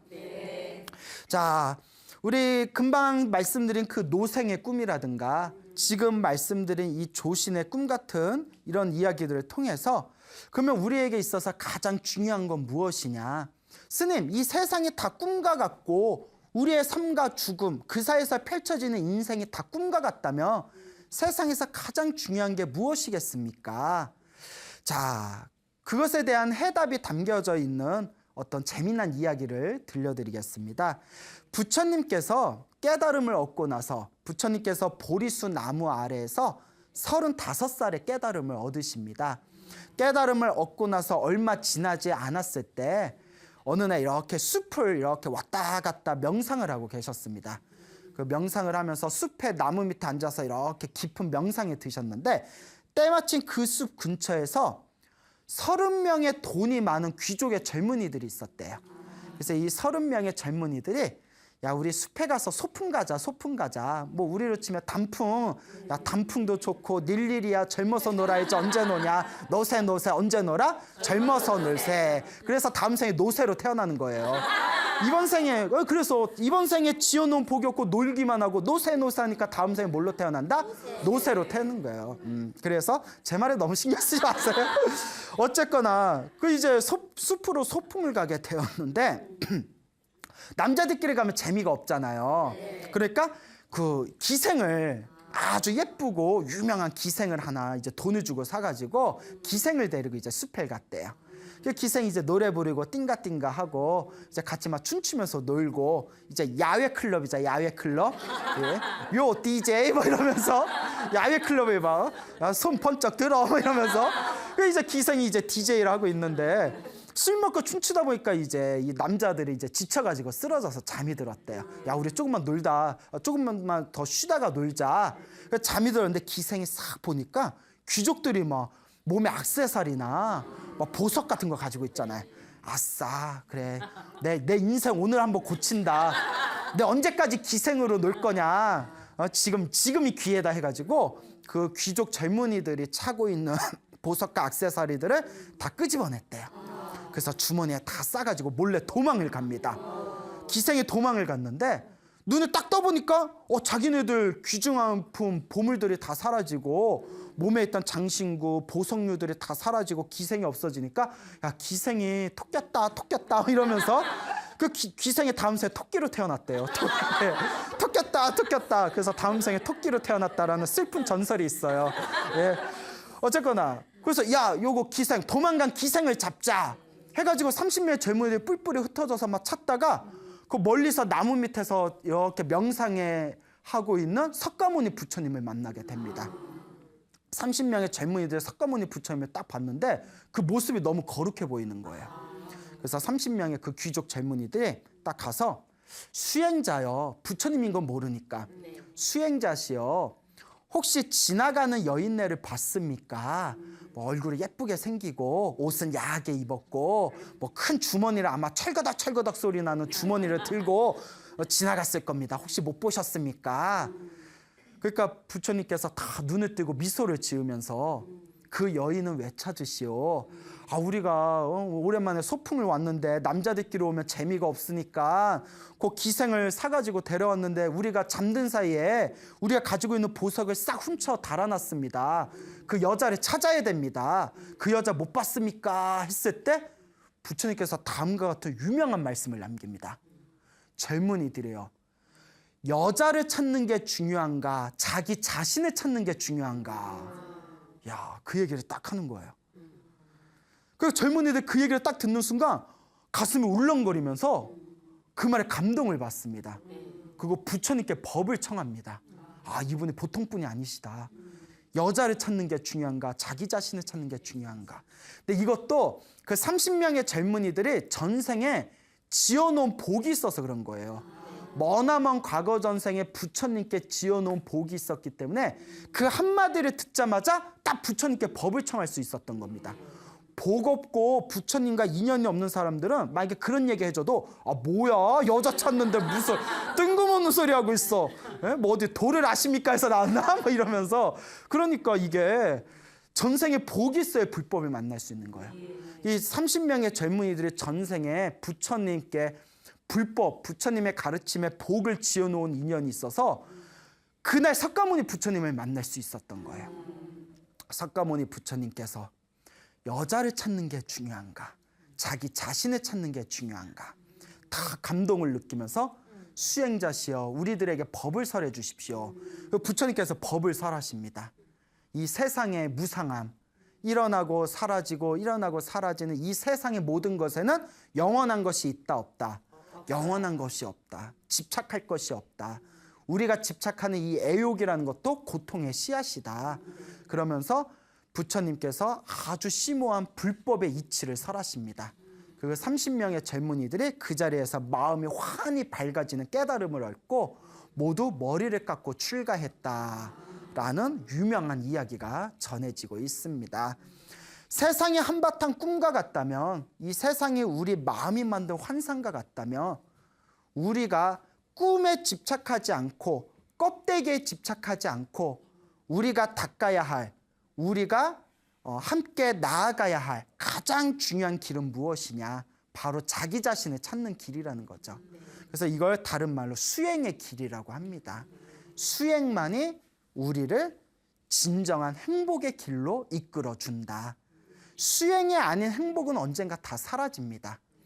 어떤 사람은 인생에서 돈이 제일 좋대요.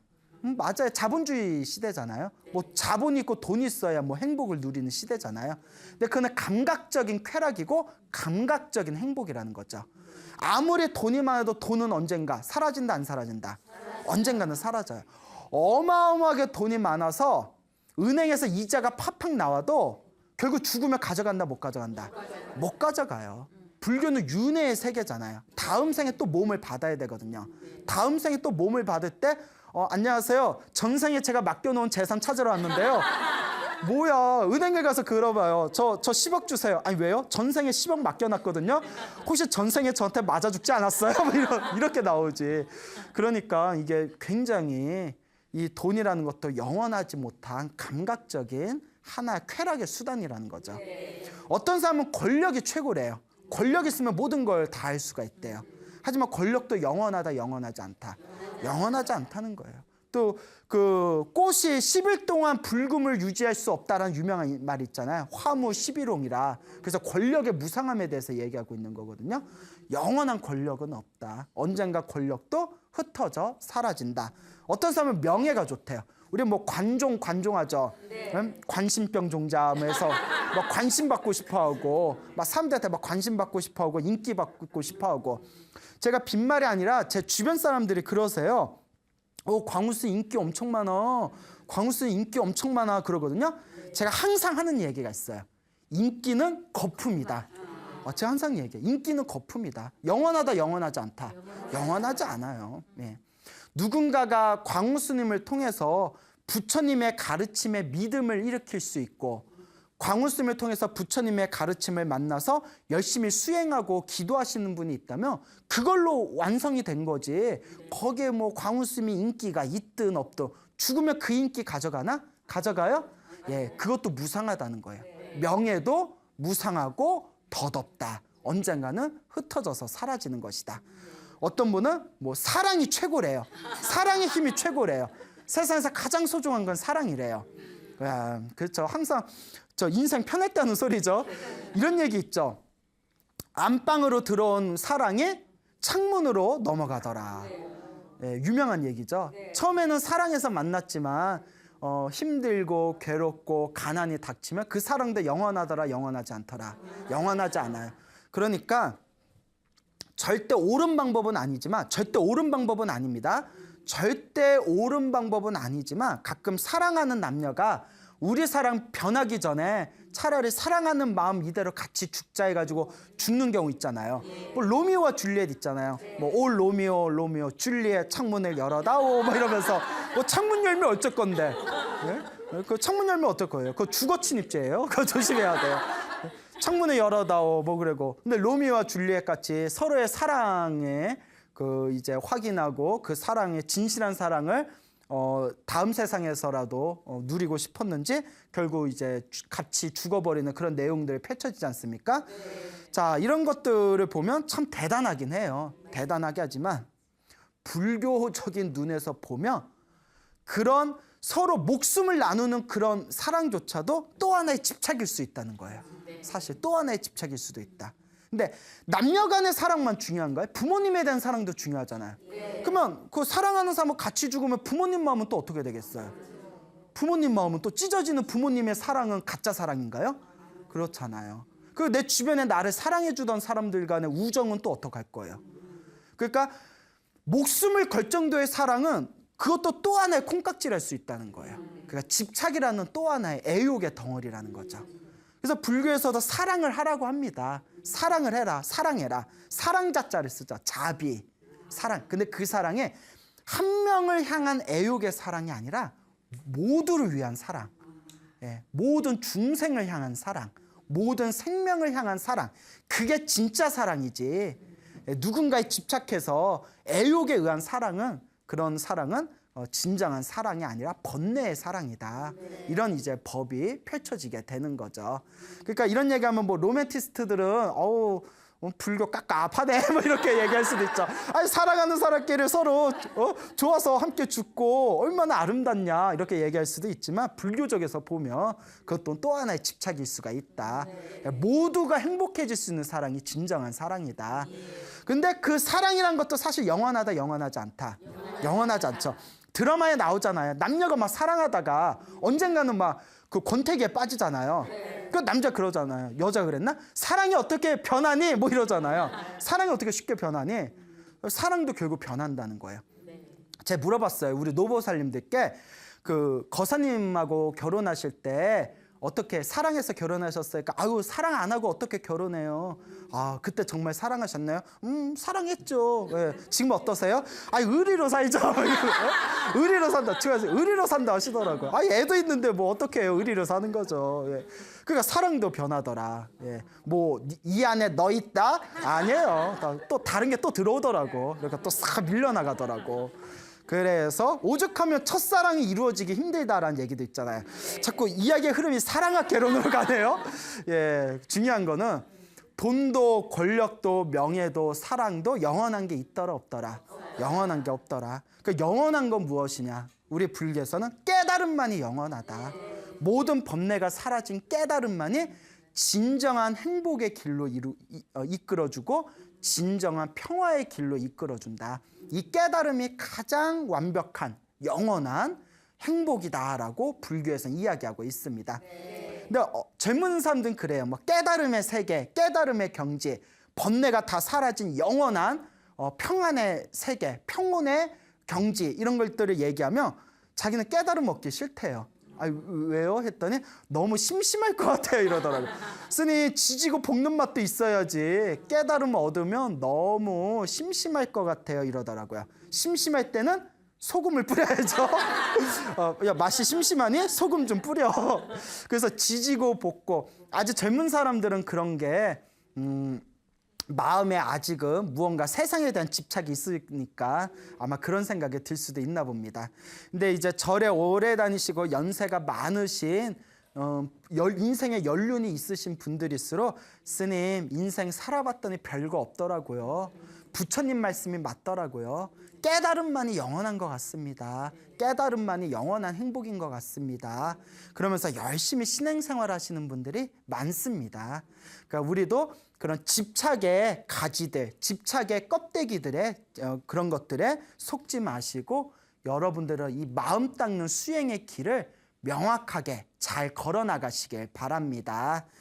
알겠죠? 네. 자, 그래서 우리가 이와 같이 닦아 나가는 데 있어서 스님, 그러면 인생의 한바탕 꿈이라고 했고 한바탕 꿈인 이 인생에서 가장 우리가 선택해야 할 가장 소중한 정답이 자기 자신을 찾는 거, 깨달음을 얻는 것이라고 했는데 그러기 위해서 가장 중요한 마음가짐이 무엇입니까? 예, 유명한 이야기가 있습니다.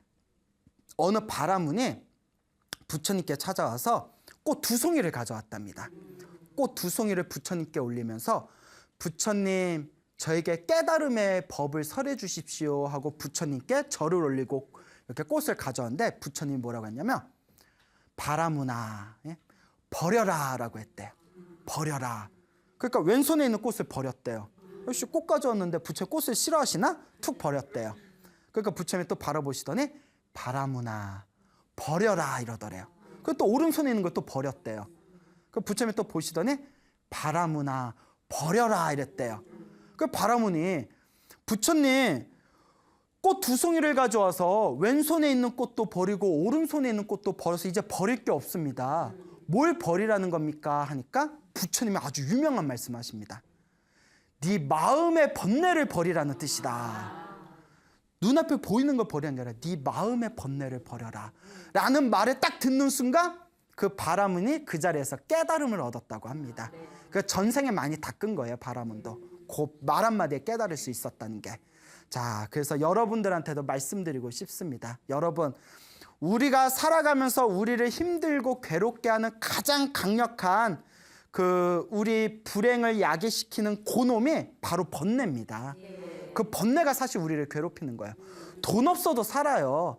근데 돈 없는데 더 힘들게 하는 건 그 번뇌예요. 사니 못 사니 이거 어떡하니. 예? 그리고 우리가 살아가면서 명예나 권력이 없어도 살아가는데 문제 없습니다. 명예나 권력이 있으면 뭔가 만족감은 느껴지겠죠. 내 명예나 권력이 없어도 살아갈 수 있지만 그놈의 집착과 번뇌, 남들보다 올라서야 된다느니, 남들보다 더 잘나야 된다느니, 그런 번뇌의 집착이 사실 우리를 괴롭히고 있는 겁니다. 그렇기 때문에 우리가 살아가면서 진정한 행복을 얻고자 한다면 요 마음의 번뇌부터 내려놓는 연습을 해야 된다라는 것을 여러분들에게 말씀드리고 싶습니다. 여러분, 행복해지고 싶습니까? 네. 행복한 삶을 창조하고 싶습니까? 네. 복을 지으십시오. 선업을 지으십시오. 공덕을 쌓으십시오. 복과 선업과 공덕의 힘이 여러분들을 진정한 행복의 길로 이끌어 줄 것입니다. 오늘 여기서 마치겠습니다. 소중한 나 무한 행복. 안녕하십니까? 소중한 나 무한 행복 시간이 왔습니다. 반갑습니다. 예, 안녕하세요, 여러분. 와, 분위기 뜨겁다. 예, 확 데일 것 같아요. 여러분 만나 뵙게 되어서 반갑습니다. 반갑죠? 예, 여기가 마산을 대표하는, 나아가서 경남 또한 경상도에서도 손꼽히는 또한 우리 통도사 마산포교당 정법사에 우리 소나무가 찾아왔습니다. 자, 예, 끊임없는 박수에 제가 너무나 감격이 벅차오르네요. 여기 리액션도 너무 좋다. 자, 그래서 제가 여기 마산포교당에 왔는데, 이 마산포교당 정법사에 왔는데, 와서 제가 3번을 놀랬어요. 몇 번을 놀랬다? 3번. 첫 번째, 주지스님께서, 새로 오신 우리 주지스님께서 저랑 법명이 똑같아서 놀랬어요. 예, 그래서 우리 새로 오신 이 마산포교당 정법사 주지스님 법명이 이제 광자, 우자, 이제 저랑 법명이 똑같은 광우스님이십니다. 광우스님께서는 제가 제 이름으로 광우스님 똑같은 법명을 가지신 스님을 또 이렇게 이야기하려니까 되게 또 새롭네요. 여기 정법사 주지스님이신 우리 광우스님에 대한 이야기는 제가 사실 10여 년 전에 이미 들었어요. 10여 년 전에 제가 송광사 유런에 있었을 때, 송광사 유런에서 저에게 이제 율장을 가르쳐 주시던 어른 스님께서 저한테 뭐라고 하셨냐면, 우리 통도사에도 광우 스님하고 법명이 똑같은 광우 스님이 계시다라고 하시면서 아주 공부도 열심히 하시고 아주 훌륭하신 스님이라고 그렇게 크게 덕담을 하신 적이 있으셨거든요. 그래서 언제 한번 인연이 되면 한번 뵙겠다 싶었는데, 오늘 또 이렇게 우리 또 선배 되시는 광우 스님을 직접 뵙게 되었습니다. 근데 이렇게 덕 있고 훌륭한 스님께서 정법사, 우리 마산포교당의 주지로 오셨기 때문에 이것도 우리 불자님들 복이다라는 생각이 듭니다. 그렇죠? 네. 자, 어차피 박수 친 거 편집돼요, 여러분. 시간을 쪼개야 되기 때문에. 하여튼 분위기는 좋네요. 두 번째 놀란 거는 우리 정법사, 이 마산포교당, 제가 예전부터 유명하다는 얘기는 많이 들었거든요. 제가 오늘 처음으로 이 정법사에 와서 우리 주지스님하고 함께 도량을 찬찬히 이렇게 참배를 드렸습니다. 그리고 제가 쏘스라치게 놀란 게 절이 너무 고급져요. 제가 이렇게 다니면서 감탄을 했어요. 야, 어쩜 이렇게 절을 아름답게, 섬세하게 이렇게 절을 아름답게 장엄했을까 하고 제가 깜짝깜짝 놀랐습니다. 그래서 여러분들도 정법사 신도지만 정말 우리 사찰 정법사 너무 예쁘다, 아름답다라는 생각이 들죠. 그래서 특히 여기 도량도 너무 아름답지만 위에 올라가서 원통 보전 우리 관세음보살님 또 상호를 뵈면서 제가 마음으로 깊은 신심이 우러나게 되었습니다. 그래서 두 번째로 놀란 게 정법사가 너무 예쁘다. 그 다음에 세 번째 놀란 게 이제 이게 중요해요. 우리 정법사 신도님들이 지혜가 있어. 왜냐? 제가 여기 이렇게 일주문 이렇게 들어와서 신도님들 이렇게 인사드리는데 우리 정법사 불자님들이 소근소근 하면서 어머머 잘생겼어 실물로 보니까 더 나아. 그래서 제가 그러면 안 되지만 여기 신도님들은 지혜가 있구나. 참 지혜롭구나. 실물이 나요. 그죠? 예, 그냥 그렇다고 퉁칩시다. 예, 하여튼 이렇게 정법사에 와서 진심으로 반갑게 생각을 합니다. 제가 오늘 여러분들에게 짧지만 아주 강렬한 재미있는 이야기를 들려드릴까 합니다. 사실 오늘 여러분들께 들려드릴 오늘 소나무 주제의 내용이 제가 예전에 들었던 내용인데 너무 재밌고 또 너무 신비로워서 내가 이걸 특별한 날에 공개해야 되겠다 묵혔던 내용이에요. 그래서 이 묵혔던 제가 아끼는 이 내용을 오늘 정법사에서 여러분들과 함께 나누게 되었습니다. 두근두근 기대되시죠? 예, 한번 잘 들어보세요. 여러분, 얼마 전에 그 서울의 노원구라고 있어요. 서울시 노원구에 인과선언이라는 그런 작은 사찰이 있습니다. 이 인과선언의 정덕이라는 비구니 스님이 계시는데 얼마 전에 그 인과선언의 정덕 스님께서 비구니 노 스님께서 이제 신도님들 몇 분하고 함께 이제 제 소나무 팬이라고 직접 찾아오셨어요.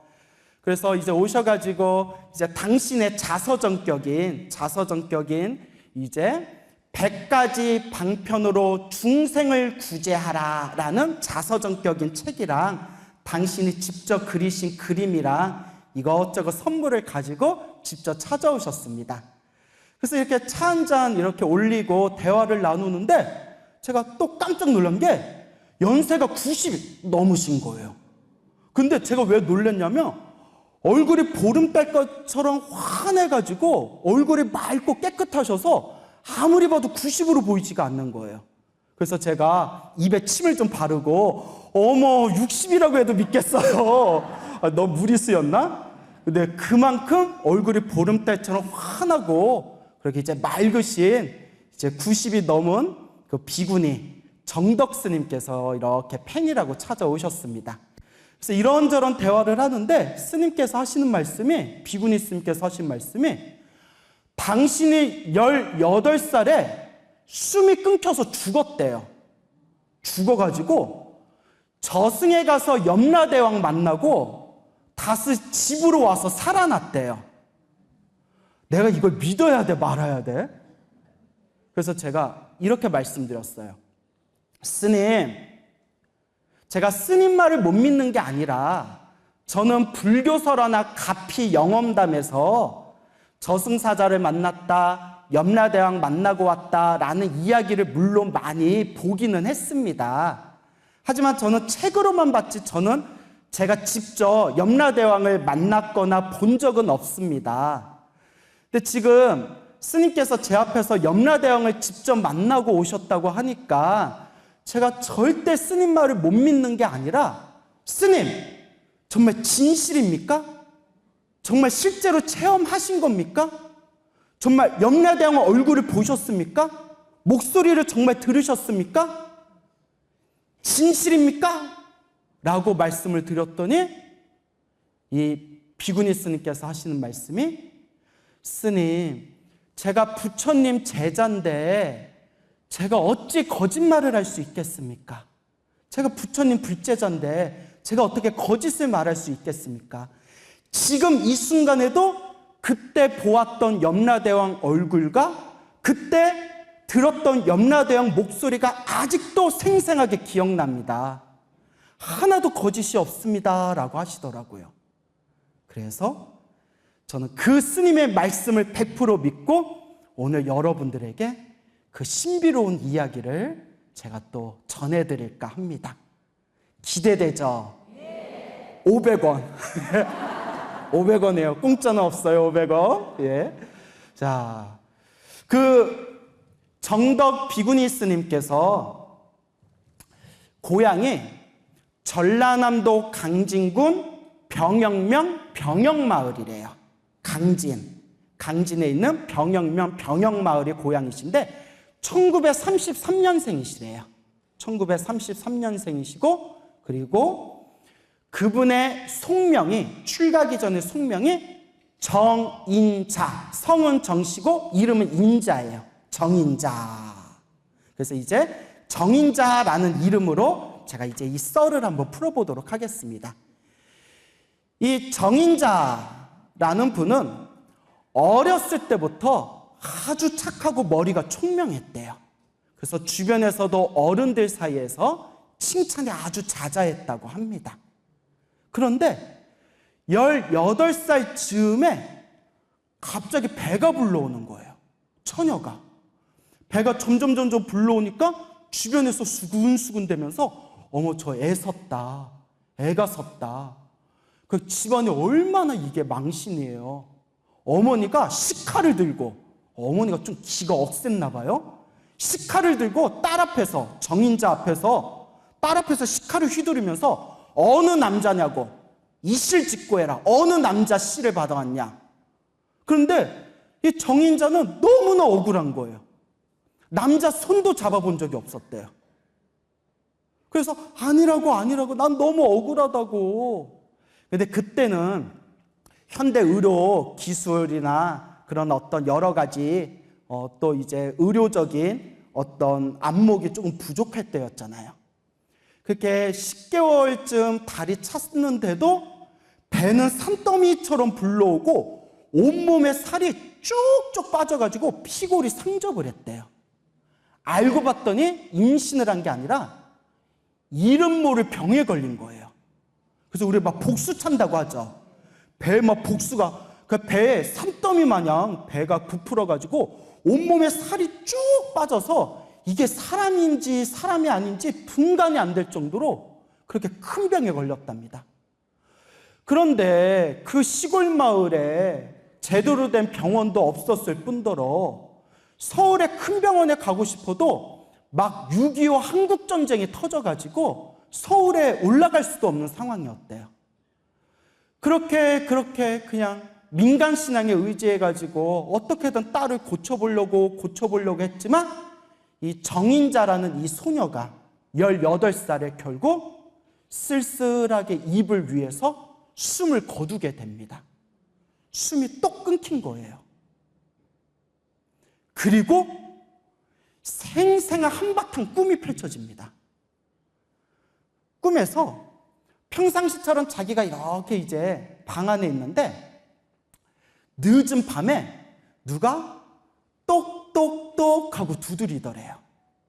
누구세요? 하고 문을 열어봤더니 검은색 옷을 입은, 검은색 옷 하니까 딱 누가 생각나요? 저승사자. 그런데 우리 보통 저승사자 하면 갓을 쓰고 있어야 되잖아요. 검은색 옷에 검은색 날개를 달고 있고 머리에 뿔이 나 있더래요. 그렇죠? 그래서 머리에 뿔이 난 그런 날개가 달린 검은색 옷을 입은 사람이 싹 나타나서 자 가자, 어서 가자, 염라대왕 만나러 가자. 아저씨는 누구세요? 나는 저승사자다. 어서 가자, 염라대왕님이 기다리신다라고 하더래요. 그래서 이제 염라대왕님이 기다리신다 하니까 이제 옷을 깨끗하게 차려입고 딱 문 밖으로 나갔는데 빨간 가마가 딱 문 앞에 있더랍니다. 빨간 가마. 그래서 빨간 가마에 탁 타가지고 앞뒤로 사람들의 가마를 메고, 가마꾼이 가마를 메고 그 저승사자를 따라서 이제 쫙 길을 걷는 거예요. 가마를 타고. 그리고 큰 강이 나왔는데 마지막으로 그 큰 강을 허공을 날라가지고 그 강을 건너게 됩니다. 그리고 짠 하고 대문이 나타나더래요. 큰 대문이 나타났는데 그 병사들이 창을 들고 지키고 있더래요. 그러면서 저승사자가 가마 안에 있는 정인자에게 이렇게 이야기합니다. 지금부터 염라대왕을 만나려면 12대문을 통과해야 된다. 대문 몇 개를 통과해야 된다? 12개. 12개의 대문을 통과해야 된다 하면서 이제 대문을 하나하나 통과하는데, 대문을 통과할 때마다 온 사방에 사람들이 농사 짓고 있고 또 과수원을 하고 있고 처음 보는 온갖 거리와 도시와 온갖 나라들의 모습이 막 이렇게 펼쳐지더래요. 이제 그거는 시간 관계상 제가 이제 다 말하기는 어렵고요. 어쨌거나 그런 수많은 사람들과 수많은 도시의 모습이 펼쳐져 있는 그런 대문 하나하나, 그 길 하나하나를 이렇게 호기심 어린 눈으로 가마에서 이렇게 쳐다보면서 대문 하나, 둘, 셋 이렇게 이제 통과했는데, 이제 여기서 특별히 재미난 부분만 제가 말씀드릴게요. 9째 대문으로 들어갔는데, 9번째 대문에 싹 들어가서 길을 걷는데 허허 벌판이 다 펼쳐져 있더랍니다. 드넓은 벌판이 펼쳐졌는데 저 벌판에 수많은 사람들이 서 있더래요. 줄을 지어서 수많은 사람들이 서 있는데, 하늘에서 쇠로 된 줄로 그네가 하나가 싹 이렇게 허공에서 내려오더랍니다.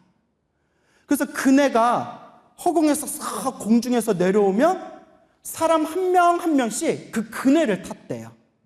그 그네가 대롱대롱 그네가 출렁출렁 거리다가 갑자기 하늘에서 꽝 하고 벼락이 쳐가지고 벼락이 그네를 딱 때리는 순간 그네 위에 탔던 사람이 구렁이로 변해가지고 어딘가로 사라져 버리더래요. 그게 계속 반복되는 거예요. 너무나 신기하고 이상해서 저승사자한테 물어봤대요. 사자님, 저승사자님, 저 사람들은 왜 저렇게 벼락을 맞고 구렁이가 되는 겁니까? 자, 여러분, 우리 잘 들어둬야 돼요. 저승사자가 하는 이야기가 저 세상에 있었을 때, 인간 세상에 있었을 때, 남이 하지 않은 일을 남이 했다고 억울한 누명을 씌운 죄로 저 벌을 받는 것이다 라고 하더래요. 남에게 누명을 씌운 죄로 저 형벌을 받는 것이다. 그때 이 정인자가 깜짝 놀랐대요. 온몸에 소름이 돋으면서. 왜냐? 그 말을 듣는 순간 자기 머리를 딱 하고 때리는 한 생각이, 자기가 학교 다녔을 때, 그러니까 지금으로 치면 초등학교겠죠? 초등학교 때 자기가 그 못된 실수를 나가지고 친하게 지내던 친구한테 누명을 씌우고 선생님한테 고자질한 적이 있었대요. 그때 깜짝 놀라면서 어머 어떡해, 나도 저 구렁이 되면 어떡해 하고 그때 자기가 쏘스라치게 놀랐답니다. 그러니까 이제 벌벌 떨면서 가마를 타고 그 이제 들판을 지나가는데, 또 어느 길목에서 저 하늘에서 막 폭포물이 떨어지는 그런 폭포수를 지나가게 됐대요. 근데 그 폭포수에 한 10살 정도로 되어 보이는 수많은 어린아이들이 발가벗은 상태로, 옷을 홀딱 벗고 발가벗은 상태로 이 10살 정도 되어 보이는 이 어린아이들이 머리에다가 돌을 이고, 그 낑낑, 그 어린아이들이 무슨 힘이 있겠어요? 그 돌을 이고 쏟아지는 폭포수에 그 물을 막기 위해서 볼을 쌓고 있는 거예요. 그 물살을 맞는 볼을 쌓는데, 애들이 낑낑거리면서 볼을 쌓으면 그 폭포의 그 거센 물살에 의해서 보가 우르르르르 무너지고, 그러면 애기들이 또 끙끙대면서 그 돌을 또 가져다가 또 볼을 쌓으면 또 그 거센 물살이 콸콸콸콸 흐르면서 애들이 쌓아놓은 볼을 다 무너뜨린다는 거예요. 애들이 너무 불쌍해가지고 저승사자님, 저 어린애들은 왜 저런 벌을 받고 있는 거예요? 했더니, 잘 들어보세요. 저 애들은 부모가 지은 죄 때문에 저런 벌을 받는다. 부모가 지은 죄 때문에 저런 벌을 받는다. 그때 이 정인자가 그 순간 자기가 이해가 안 되더래요. 아니, 부모가 지은 죄인데 왜 애들이 죄를 받지? 부모가 지은 죄인데 왜 애들이 벌을 받지? 그 순간 자기가 이해가 안 됐대요. 그런데 저도 처음에 이해가 안 됐거든요. 아니 왜 애들이 벌을 받지? 부모가 지은 죄면 부모가 받아야지 애들이 무슨 죄가 있다고 하다가 제가 또 머리를 딱 하고 때리는 한 생각에 싹 스치면서 제가 봤던 불교 설화가 하나 떠오르는 거예요. 혹시 눈치채신 분들 계신지 모르겠는데 불교 설화에 이런 내용이 있어요.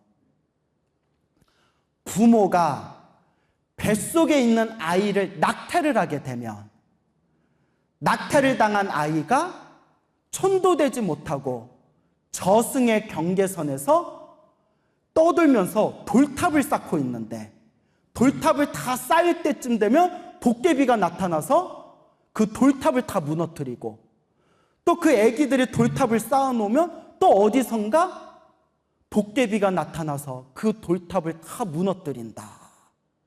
그 아기들을 구제해 주시는 분이 바로 지장보살님이시다 라는 불교 설화가 있어요. 그 생각이 저는 머리에 싹 스치는 거예요. 애들이 무슨 죄가 있어요? 다만 부모가 낙태한 그 죄업에 의해서 한을 품고 천도되지 못한 채 돌탑을 쌓고 돌탑을 쌓는 그런 괴로움의 굴레에서 빠져나오지 못한 아이들의 그 불교설화 이야기가 그 폭포수에서 돌로 물을 막는 아이들의 모습이 그대로 겹치는 거예요. 어느 정도 일리가 있죠. 그래서 제가 이거 섬뜩한데 이거 여름도 아닌데 이게 무슨 공포영화 같은 분위기지? 싶었죠. 그렇게 이제 10번째 문으로 들어가게 됩니다. 10번째 문에 들어갔는데 또 10번째 문에 들어가서 또 이렇게 길을 걷고 있는데 가마에서 이렇게 밖을 보니까 저 벌판에 또 수많은 수천 개, 수만 개의 수많은 탑들이 보이더래요. 하늘을 찌르듯이 어마어마한 탑들이 보이는데 그 탑들마다 수백 개의 촛불들이 켜져 있더래요. 근데 그 촛불들이 희한한 게 어떤 촛불은 아름다운 연꽃처럼 환한 촛불이 있고 또 어떤 촛불은 불이 밝은 촛불이 있고 어떤 촛불은 희미한 촛불이 있고 또 어떤 초는 약한 초가 있고 또 어떤 초는 이미 꺼져버린 초가 있고 또 어떤 초는 구부러진 초도 있고 꺾인 초도 있고 희한하게 휘어있는 초들도 있고 초 하나하나가 저마다 모습이 다 다르더랍니다. 희한하다. 초들이 왜 저렇게 저 촛불의 불기가 밝기가 저렇게 다 다르고 모습들이 왜 저렇게 다 다를까? 그래서 또 저승사자한테 물어봤대요. 자꾸 저승사자한테 물어봐서 저승사자가 짜증났을 것 같아. 사자님 왜 저기는 초마다 모양이 다 달라요? 왜 다 달라요? 저승사자가 하는 얘기가 인간 세상 사람들이 살아가는 삶의 모습들이다 이러더래요. 우리 중생들 살아가는 모습 저마다 똑같아요? 달라요? 다 다르잖아요. 착한 중생도 있고 못된 중생도 있고 복덕이 많은 중생도 있고 박복한 중생도 있고 건강한 중생도 있고 좀 병약한 중생도 있고 일이 술술 풀리는 중생도 있고 일에 자꾸 장애가 생기는 중생들도 있고 중생들 모습이 삶의 모습이 저마다 다르듯이 그 중생들 삶의 모습이 그 저승의 그 촛불과 초의 모습 그대로 펼쳐진 거예요. 여러분들 촛불 상태는 어떤 것 같아요? 갑자기 분위기 무거워진다. 그래도 정법사 신도들인데 환하게 타오르고 있겠죠. 그렇죠? 자, 그리고 정말 재미난 내용이 나오는데 이제 11번째 문을 통과했대요. 아까 문 몇 개를 통과해야 된다고 했어요? 12개. 다행히 안 까먹었네요. 11번째 문을 통과하는데 큰 회관이 보이더래요. 여기 우리 정법사 여기 법당처럼 어마어마하게 큰 회관이 있었나 봐요. 거기에 주렁주렁 자루들이 매달려 있더래요. 자루. 우리 물 건너는 자루 있잖아요. 자루들이 주렁주렁 매달려 있는데 희한한 게 저 끝없이 수많은 자루들이 대롱대롱 매달려 있는데 어마어마하게 큰 자루도 있고 조그만 자루도 있고 자루마다 그 크기가 저마다 다 다르더랍니다. 그래서 저승사자한테 또 물어봤어요. 사자님, 요 천장에 매달려 있는 이 수많은 자루들은 다 뭡니까? 왜 어떤 자루는 크고 어떤 자루는 작고 왜 크기가 저마다 다릅니까? 저승사자가 하는 얘기가 저 세상, 인간 세상 살고 있는 중생들의 복의 자루다, 복의 그릇이다 라고 이야기하더랍니다. 여러분, 우리 간혹 조상님들이 그런 얘기 하잖아요. 사람은 태어날 때 저마다 자기 무엇을 타고 태어난다? 자기 복을 가지고 태어난다. 저게 다 자기 복자루라는 거예요. 큰 자루는 그만큼 뭐가 많은 사람들이에요? 복이 많은 사람들이에요. 작은 자루는 복 없는 사람들. 여러분들 자루는 커요? 그래요. 정법사 신도들이니까. 그래서 이렇게 천장을 보는데, 가마 타고 지나가면서 천장을 보는데 유독 큰 자루가 있더래요. 어마어마하게 큰 자루가 있어가지고 저승사자님, 저거 큰 자루들 중에서도 저거 유독 커 보이는 자루는 누구 거예요? 라고 물어봤더니 아무개 거다라고 이야기하더래요. 그분이 여러분들 다 아는 분들이에요. 오래전에 세상을 떠나신 우리 한국 기업에서도 아주 손꼽히는 기업 총수였던 분인데, 제가 이 자리에서 이야기하면 돼요, 안 돼요? 안 돼요. 저 실명되기가 뭐예요? 궁금하세요? 500원. 네. 자, 일단 이제 아무개로 일단 넘어갈게요. 아무개다라고 이야기하더래요. 아무개다. 유명하신 분이에요. 네, 이제 오래전에 세상을 떠나신 분. 이제 여러분 머릿속에서 별의별 사람들 다 떠오르죠? 아무개다. 그러니까 이제 정인자는 18살 산골에 시골에만 있었으니까 아무개가 누군지 모르는 거예요. 아무개가 누구예요? 처음 들어봐요. 너네 나라 사업하는 사람이다. 그래서 아무개 언젠가 볼 수 있으면 내가 꼭 봐야지 했는데, 자, 결론만 말씀드리면 20년 후에 결국 만나게 돼요. 20년 후에. 하여튼 그 당시 저승사자한테 아무개 소리 들었을 때는 누군지 전혀 몰랐대요. 아무개? 누구지? 머릿속에 잘 기억해야지. 아무개? 그러면서 갑자기 이제 호기심이 드는 거예요.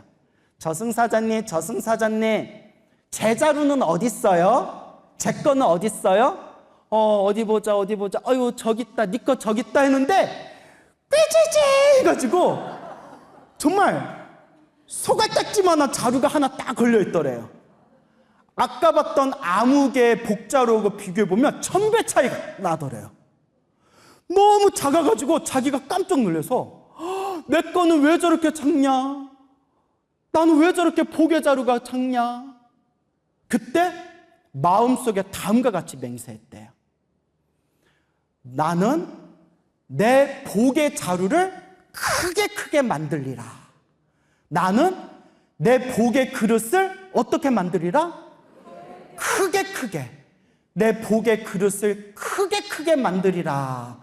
저 내가 봤던 큰 자루처럼 내 복의 자루를 크게 만들리라 라고 그때 마음으로 굳게 맹세했대요. 그리고 가마 타고 가서 12번째 대문을 이제 통과하게 됩니다. 그리고 이제 염라대왕 궁전이 다 보이는데 으리으리한 기와집에 엄청나게 큰 거대한 불상이 세워져 있더래요. 뭐가 세워져 있었다? 불상. 그래서 염라대왕은 불자구나. 그러니까 아무래도 저승에 가서 염라대왕 만나면 누가 더 유리해요? 불자가 더 유리해요. 자, 우스갯소리고 거대한 불상이 이렇게 모셔져 있더래요. 그래서 저승사자가 여기서부터 가마에서 내려서 안으로 쭉 들어가서 염라대왕님께 인사를 올리거라. 그래서 이제 가마에서 내려가지고 조심조심 한 걸음 한 걸음 다 올라가서 그 염라대왕이 계신, 이제 우리말로 하면 이제 사무실로 들어간 거예요. 어마하게 높은 계단 위에 큰 책상 위에 염라대왕이 딱 앉아있고, 자기가 그 밑에서 염라대왕 발 밑으로 자기 이렇게 절 3번을 올렸대요. 그때 그 염라대왕의 얼굴과 목소리까지 다 기억나신다는 거예요. 그 정덕스님께서. 근데 거짓말 같지가 않아.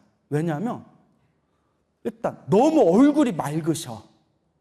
내가 얼굴이 혼탁한 사람이면 내가 조금 의심이 갈겠는데, 얼굴이 너무 맑으시고 저한테 직접 차 마시면서 이 이야기를 들려주시는데 목소리에 진실의 힘이 딱 느껴지더라고요. 염라대왕이 탁 쳐다보면서, 그래, 너의 이름이 뭐냐? 그래, 네 나이가 어떻게 되느냐? 라고 물어보시더니 그 명부책이라고 있죠. 명부. 염라대왕이 보는 그 명부. 그 책을 이렇게 살펴보더니 고함을 꽥 지르면서 저승사자한테, 이놈아! 강진 병영리에 살고 있는 남인자를 데려오라고 했더니 정인자를 데려왔냐? 이러더래요. 누구를 데려오라고 했더니? 남인자를 데려오라고 했더니 누구를 데려왔어요? 정인자를 데려온 거예요. 고함을 빽 지르더래요. 근데 이거 우리가 진지하게 이거 고민해 볼 부분이 있어요. 제가 수많은 불교 설화를 많이 봤잖아요. 그렇죠? 수많은 불교 설화를 보면 그 염라대왕과 저승사자 이야기가 굉장히 많이 나오는데 이런 실수가 빈번해요. 예를 들어서 제가 직접 들은 내용만, 경상도에 아무개를 데려오라 했는데 전라도에 아무개를 데려오거나, 78세 된 홍길동을 데려오라고 했는데 28살 된 홍길동을 데려온다거나, 이런 이야기가 많아요. 그래서 제가 늘 느끼는 게, 이 저승의 시스템이 되게 엉망이다. 나 이런 말 했다가 나중에 이거 끌려가가지고 혼나면 어떡해? 근데 우리가 진지하게 고민해봐야 돼요. 여러분, 우리 이 세계에서 컴퓨터 제일 잘하던 스티브 잡스라고 있잖아요. 잡스 몇 년 전에 죽었잖아요. 저승에서 이제 그런 사람을 이제 써먹어야 된다니까요. 언제까지 이런 실수를 할 거야? 이래놓고 약간 쫄린다 나. 염라대왕이 지금 디스했어 내가 지금. 그러면서 그 정인자에게 이렇게 이야기합니다. 자, 네가 지금까지 여기까지 오면서 저승의 모습을 구경하지 않았냐? 내가 지금 너를 집으로 다시 보내줄 테지만 언젠가 너는 나를 다시 만나서 이 자리에 서게 될 거다. 언젠가 내가 다시 부를 거다. 그러니 명심해라. 명심하거라. 100가지 방편으로 중생을 구제하라 하고 명을 딱 내리셨대요. 100가지 방편으로, 100가지, 수많은 여러 가지 방법으로 누구를 구제하라? 중생을 구제하라 하고 명을 딱 내리시면서 집으로 돌려보냈답니다. 그래서 이제 가마 타고 다시 집으로 와서 방으로 다시 딱 들어가는 순간 꿈이 딱 하고 깨는데, 꿈에서 깨가지고 눈을 딱 떠서 일어나 봤더니 방 안에 관이 있더래요. 관이 있고 어머니가 옆에서 울고 있던 어머니가 대경실색을 해서 그 자리에서 막 고꾸라지시더래요. 정신을 차린 어머니가 막 울면서 부처님 감사합니다, 천지신명님 감사합니다, 조상님 감사합니다 하면서 엉엉 울더래요. 집에서는 장례식 준비를 하고 있었던 거예요. 숨이 끊겼는데 3일 만에 깨어난 거예요. 며칠 만에? 숨이 끊기고 장례 준비한다고 관 짜고 장례식 준비하고 있는데 3일 만에 숨이 끊겼던 정인자가 깨어난 거예요. 마을 사람들이 와가지고 이건 기적이다, 이건 기적이다. 그냥 마을이 난리가 났답니다. 그리고 그 저승에 갔다 오고 나서 3일 만에 숨이 들어온 그 정인자는 배가 부풀던 그 이름을 알 수 없는, 병명을 알 수 없던 그 병까지도 싹 사라져 버렸답니다. 그리고 염라대왕을 만나고 온 그 정인자의 가슴에 딱 두 가지가 가슴에 딱 새겨져 있어요. 마음속에. 첫 번째가 내 복의 자루, 내 복의 그릇을 뭐 하겠다? 크게 만들겠다. 그리고 두 번째가 100가지 방편으로 중생을 구제하라. 그게 가슴에 딱 박혀 있는 거예요. 그리고 자신의 인생, 자신의 가치관이 완전히 바뀌게 됩니다. 그래서 그 후로 내 복의 그릇을 넓히겠다. 100가지 방편으로 중생을 구제하겠다. 그 두 가지를 가슴에 끊임없이 되새기면서 바늘질도 배우고 온갖 기술도 배우고 한약도 배우고 침술도 배우고 하다못해 주역, 사주팔자, 관상까지 배우면서 주변 이웃 사람들에게 수많은 봉사행을 펼쳤대요. 수많은 봉사활동을 하면서 어느덧 시절 인연이 무르익어가지고 40이 넘게 되었을 때 비로소 머리 깎고 출가해서 비구니 스님이 되신 저 인가선언 90살이 넘은 정덕 스님의 이야기가 되겠습니다. 믿습니까, 여러분?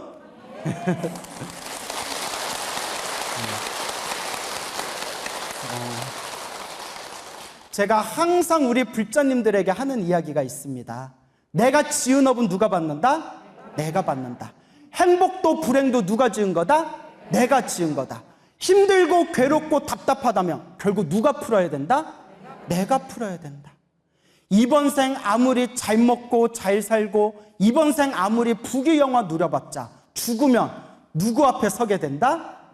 염라대왕 앞에 서게 되었을 때 나는 염라대왕 앞에서 나는 과연 어떤 삶을 살아왔습니다 라고 과연 나는 당당하게 말할 수 있을 것인가. 그래서 여러분, 제가 제일 좋아하는 구절이 사람으로 태어나기 어렵고 무엇을 만나기 어렵다? 부처님 법을 만나기 어렵다. 근데 여러분들은 사람으로 태어났고 이렇게 부처님 법을 만나게 되었고 또 요 마산포교당 사찰 이름이 무슨 사예요? 정법사, 정법을 만나게 되었습니다. 그러니까 여러분, 이번 생 여러분들의 복과 선업과 공덕을 닦는 마음으로 언젠가 우리가 죽었을 때 저 염라대왕 앞에 평등하게 저 염라대왕 앞에 만나서 내가 지은 업보대로 다음 생 몸을 받게 된다라는 그런 마음으로 여러분들의 삶을 불제자로서 아름답게 그렇게 꽃피워 나가시기 바랍니다.